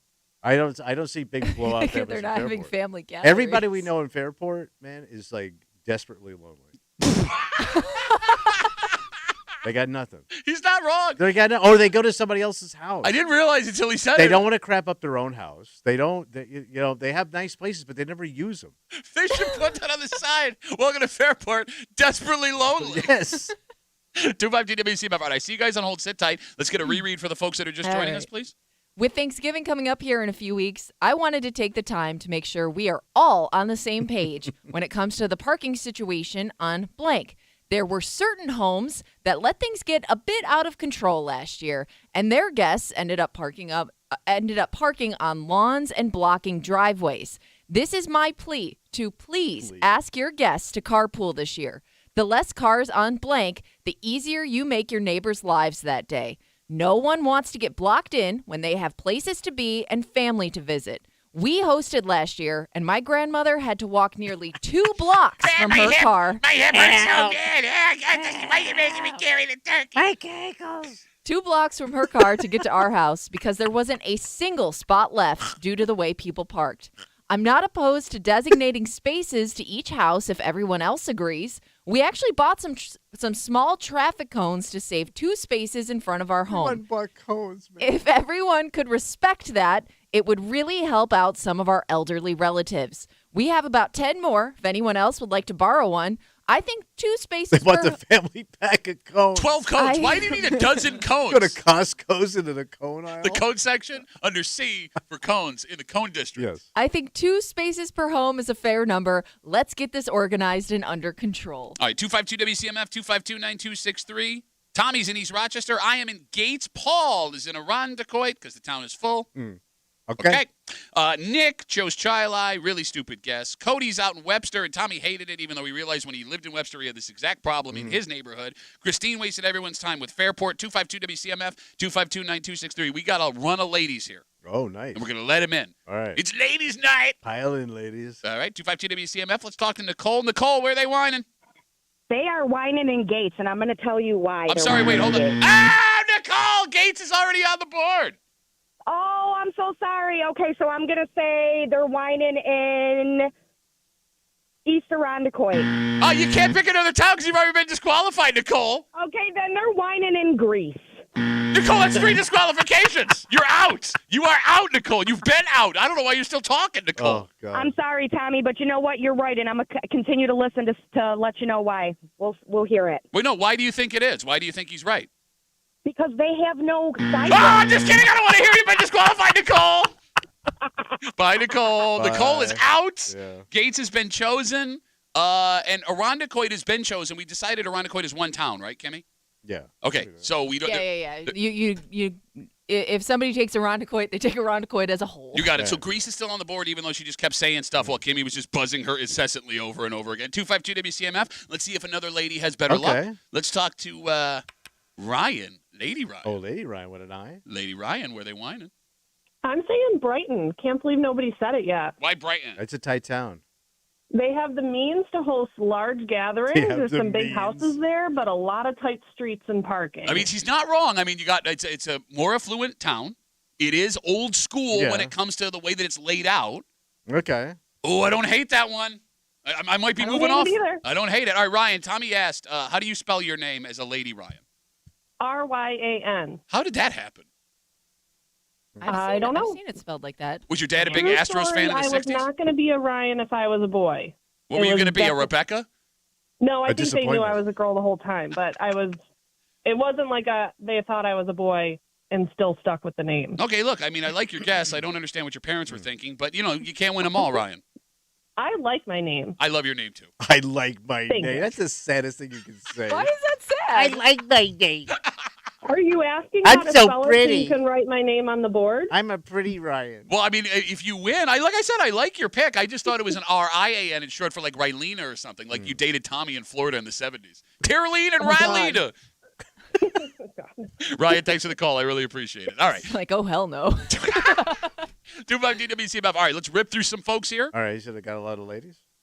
We're out of ladies. Yeah, the rest of the ladies. Wait, so we only had two? Well, after Nicole? Nicole disqualified herself 3 times. Oh. We just lost a bunch of women. They just ran the hell out the door, which you're used to. 252-WCMF. Let's talk to Barbara. Barbara, where are they whining, buddy? I'm going to go with Park Avenue. Oh, okay, so that's just it. This is our first city pick, which is nuts considering street parking is the issue here. But I don't see big family get-togethers on Park Avenue. Ooh. Right? I mean, it's No, very it's transient.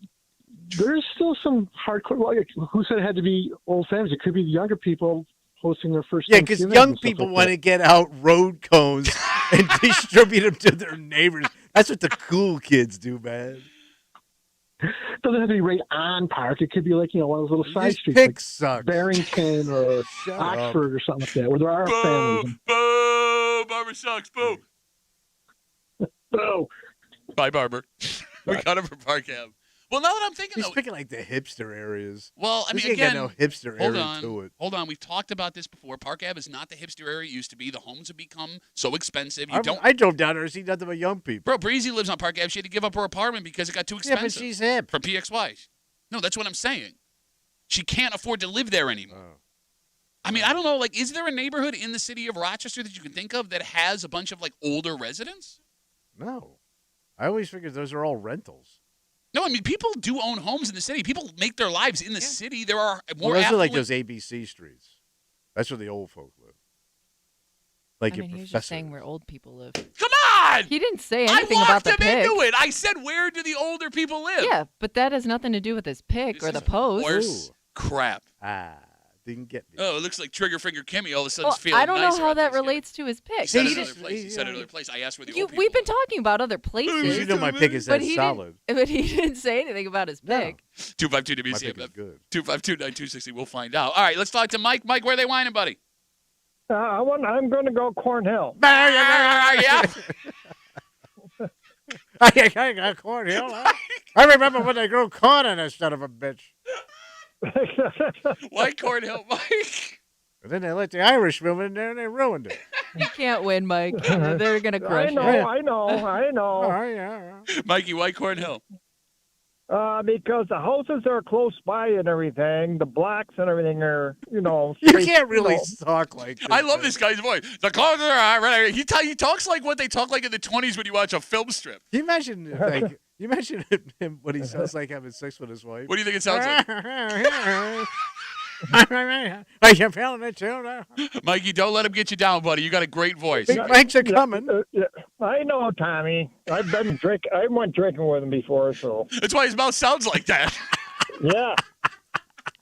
All right, Mikey, we got you for Cornhill, buddy. Thanks for the call. I appreciate it. Jack Dempsey, heavyweight champion of the world. You know what he sounds like? He sounds like Pat doing an impression of his dad. Yes. 252 WCMF. Let's talk to Marty. Marty, where are they whining, buddy? I'm going to say South Wedge. South Wedge. Why South Wedge? Gut feeling. Okay, this is the worst pick of all of them. Gut feeling. Like, South Wedge seems like a place where 80% of the neighborhood will not celebrate Thanksgiving because they have, like, a social, moral objection to it. Yeah. Well, I will say I did have another pick in mind. What were you thinking? But I'm not. What? Nice try, Duffy. Oh, Marty's too slick for you, buddy. He knows Watch how this out. works. Watch out, pal. He's going to come and get you. Marty, thanks for the call. Smarty Marty. Yeah. Marty. Took down Dempsey. 5 rounds. 252 WCMF. Dan, where they whining, buddy? I'm going with Canandaigua. Why Canandaigua? Because it is a town west of Webster of the east side. Town west of Webster of the east side. What is this, a riddle all of a sudden? Well, I can't say the name because I'll be disqualified. Wait, no, I'm confused. Wait, so you had another town you were going to pick? I did originally. Okay. Directly west of Webster. Directly. But I'm going with Canandaigua because it's that identical town to the east. I don't even know what that would be. So he picked Canandaigua, but he then described the location of another town that he wanted to pick. That was west of Webster. West of Webster? That's ironically. That sounds like a...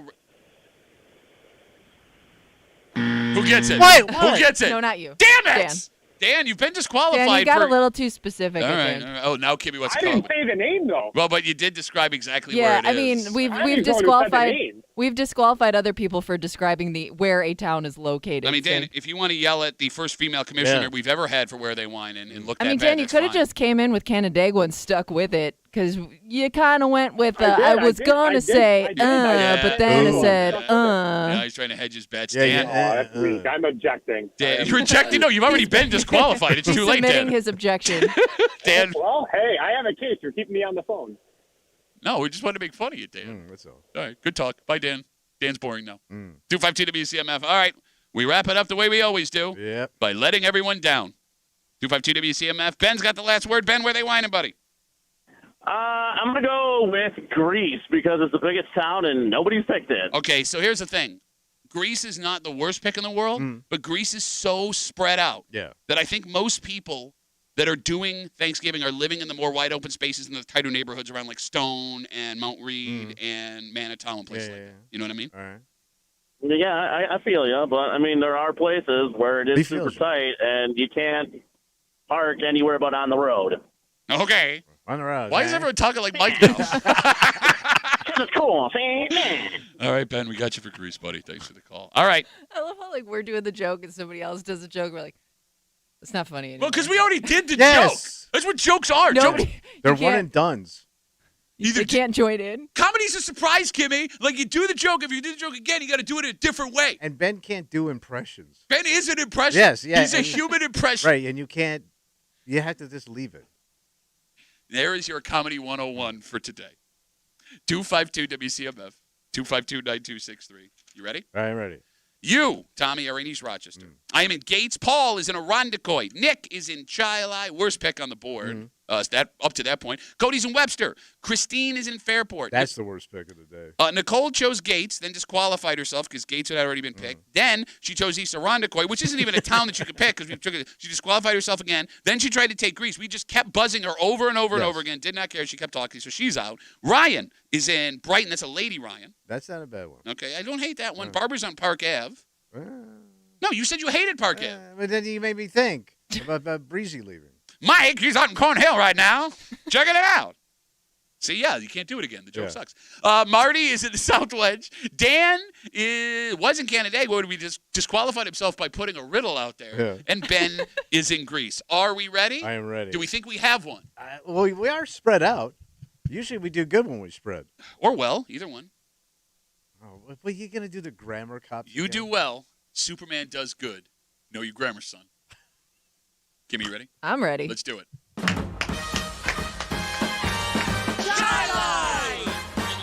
Come on. Pittsburgh! Victor! That's just too happy. Neither of us won. Where Damn they it. whining? We got a winner. It better not be who I think it is. Damn it.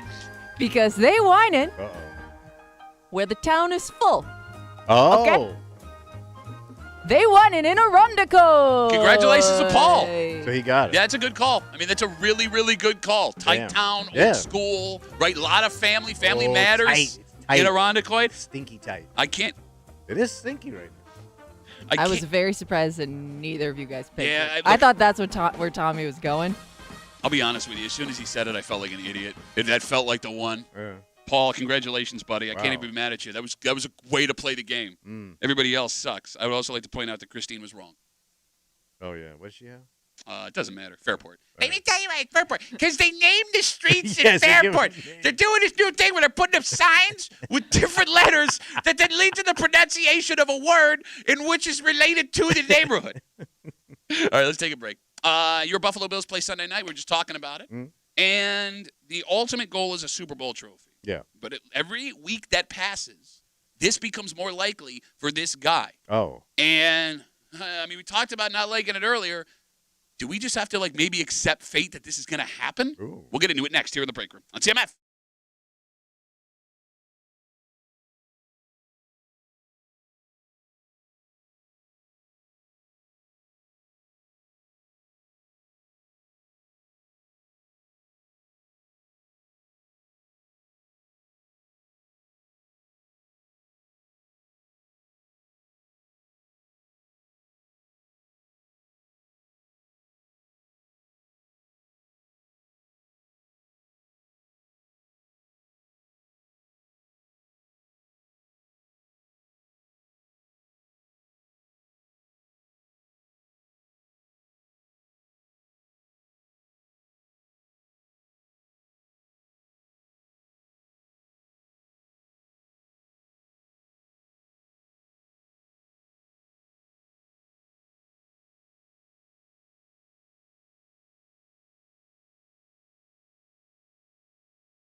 When it first like this, What's the matter? When it first looked like this could be a possibility, and we told you about it, it made us all nervous. All right. But as we get further towards the end of the season, and this is still hanging around, it may be something we have to accept as Bills fans. Oh. And although we want this, based on the history, it's not good for the team, even though, I mean, you don't believe in jinxes and things like that. Don't exist. You're hanging out in the break room. Monsters Classic Rock 96.5 WCMF. So we are getting ready for this next upcoming NFL week, and it's going to be great because we're going to have football almost every single day, right? You're going to have Thursday, 3 games for Thanksgiving. You got Black Friday, Raiders, Vegas Raiders versus the Chiefs, 3 o'clock. You have Saturday, Ohio State and Michigan. Ooh, that's the big game. And then Sunday, games all day. Monday night, football. That being said, as we sit here, Josh Allen is still leading the odds to be the NFL MVP. Damn, for the season. For the season. He is plus 150 on most sports books. Now, he is slightly ahead of Ravens quarterback Lamar Jackson, and we don't know what the odds have done since last night because Lamar had a pretty decent game and a win against the Chargers. Yeah. Right? But this is the latest in any NFL season that Josh has played that he has the best odds for MVP. You also have, Kimmy, what's known as voter fatigue. Lamar Jackson has won 2 MVPs already. People get sick of voting for folks. For example, Charles Barkley somehow won an MVP over Michael Jordan during their epic run, right? Let's throw somebody new in there. You also have to keep in mind this is solely a regular season award. Yeah. So you would think if he performs well against the 49ers in prime time and against the Lions, whatever day they play that game, because there's a word that it could be moved, like we talked about this morning, he's going to have a great chance at winning MVP. Do we want this? It doesn't. I mean, it's like winning things that don't matter, though. Okay. Who cares? Well, we do play Where They Whine in Tuesdays at 9 o'clock every week. You literally win nothing. And we scream at each other, so that answers that question. But, I mean, you want the Super Bowl, man. Because what's going to suck is if he gets this and they get blown out in the playoffs. Big deal. Kimmy. Yeah. We had shared when this looked like it could be a possibility early on in the season that in the last 24 years, only one NFL MVP had won a Super Bowl and the MVP in the same season. That was Patrick Mahomes a couple of years ago. Well, you definitely don't want this. But you just said you don't believe in jinxes. No, but now I do. No, you do believe in jinxes. Coming around to your jinx religion. Gimme, the closer we get to the end of the season, the more likely it becomes that Josh Allen wins his first MVP. Is this something you want? I don't think so because I think it puts the quarterback above the team. Ooh, about team first. And I don't think that Josh is necessarily – I hope Josh isn't a guy that would let something like that go to his head. But, quarterbacks and egos kind of go hand in hand. And if this is something that, plays into that where it's kind of like, what else can I do? My team's not up to my standard. Okay. I think it can hurt a team more than it can help it. I mean, nobody remembers it.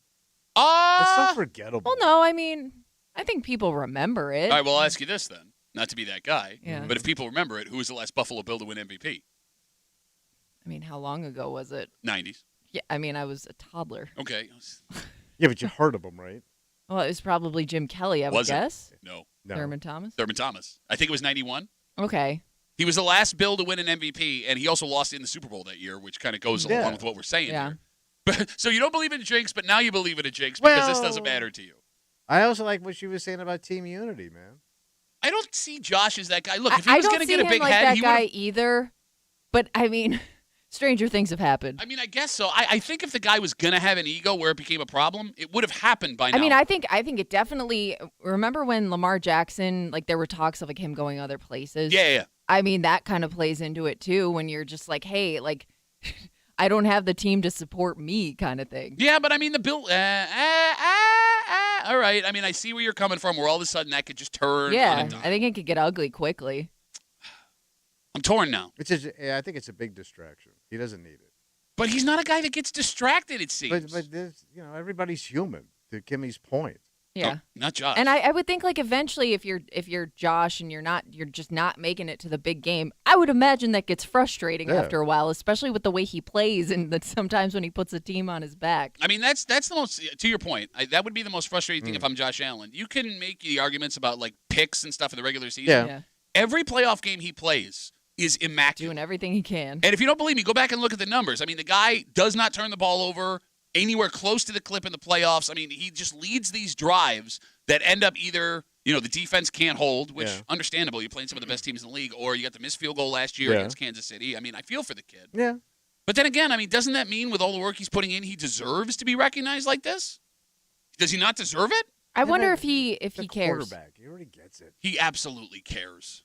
Kimmy, I mean, but do you care if you're not winning anything? Right. I mean, again, like you can be named MVP for the next 10 years of your career, but does it? Now you're Dan Marino. But does you got all these yards? Yeah, who wants to be Dan Marino? No, but you got all these. You never lead your team to that championship. You're going to be still seen as kind of a failure, right? And you didn't get it. 252 WCMF 252-9263. Again, we're talking about Josh Allen. This is the latest in the season. He has been the leader with most sports books. Well, he's leader with all sports books. He's plus 150 in most sports books for regular season MVP. Again, we haven't seen the numbers since the game with Lamar Jackson last night. It's a two-horse race, it looks like, unless Eagles running back Saquon Barkley comes out of nowhere. Why does Lamar get it when he's got like this dynamite running back? This year he does. He hasn't before. I mean, look. Yeah. I mean, he's definitely, you can make the argument. Right. Like his team would be nothing without exactly. him. If the MVP is the most valuable player to your roster, I think so. I mean, if you've taken Mahomes out in the playoffs, they've won games. You see what happens when the Ravens don't have Lamar Jackson. It's a nightmare. Same thing would happen, knock on wood, if that incident showed up in Buffalo. That's why he is the most valuable player. I can't argue with Lamar. I think Josh is a better quarterback. I do think Lamar is extremely valuable. But Kimmy, when you say I don't think he cares, here's why he does. The reason we love Josh so much is because he's one of us, right? We like to see him as he came out of nowhere, no offers coming out of high school, had to go to community college, had to beg teams to take him. Work his way to the top. Yep, one offer, works into the top 10 in the NFL draft. Everybody laughed at the Bills, and he has become arguably the best quarterback in the NFL. To come from that background, to then have an MVP bestowed on your shoulders, that kid's got a chip on his shoulder. There's no way he plays better, though, when he has that chip on his shoulder. Okay, now that's an argument I'll listen to. That if he feels like he's now arrived and he's accomplished with the MVP. You pop your chip cherry and you're done. Fine. That I'll listen to. But you can't tell me that a kid that's been clawing for this his whole life wouldn't want that MVP I award. think he would. But is it the best thing for the team? That's what you asked. I love how the most selfish person in the room is now talking about team unity. We're a team. Oh, now we're a team? Are we not a team? Now we're a team? Team. He doesn't even know how to do it. He just Tim. All about the team. We found you in a cave. Tim. We come back, wrap it up, tell you what we're doing tomorrow next here in the break room. On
Oh, hey, we're on the air. Hey, that's going to be a Rabbaroo. Radio 2 for Tuesday. No, just 2 for Tuesday. Just keep talking. This Tuesday. By the way, Miss Team let us know late we were back on the air. We're a team, my bad. guys. Back on the air all of a sudden. Hey, guys, we're on the air. All right, we got to get out of the way. Tomorrow is a Wednesday. You know what that means? Right, we got a lot going on. We do have a lot going on. Okay, so we got Hate Mail of the Week. We'll talk about Hate Mail of the Week real quick. We told you a story 2 weeks ago. There is a company here in Rochester that is doing what they can to make homes affordable for first-time home buyers. And they unveiled their first ever, it was like a carbon neutral. It's like kind of like a green home. In a way. Yeah. And a smaller home out in East Rochester. And it looks great. And we'll give you all the details on the homes. And The only problem was they didn't say how much the home cost in the story. No, they didn't really say it was cheap necessarily. Well, they said it was affordable. It was an affordable home. But that's kind of a loose statement. Yeah. Yes, it is. What is affordable, though? Well, we know what affordable is because the woman that wrote us the letter is going to tell us what an affordable home costs. And she says that the way homes are selling right now, it's not the fault of anybody but us. Oh. And if we all banded together and agreed to do this, the problem would be solved. Fantastic. So we'll get to that Hate Mail of the Week. It is also a very special Football Wednesday. Oh, boy. Bills, Niners in prime time, Sunday night here live on CMF. We want to make sure you get everything you need for the game. So we will have a Tommy Tells It Like It Is just after 7:40. Okay. So we got that. And recapping Tommy's picks just after 9 o'clock from the Sports Bar, 95.7. Mike Danger will be in here. And from the Let's Go Duffalo podcast, Ryan Duffy. The Wad Squad. Yep, they will be in here, both of them, just after 9 o'clock here in the break room on CMF. We got to get out of the way. We're super late, even though it's Kimmy's fault. We're late because she didn't tell us we were on the air. Team! For Kimmy, team. For Tommy Ulay, team. That is Pat Duffy. We'll see you tomorrow morning in the break room, 6 a.m. on 96.5 WCMF.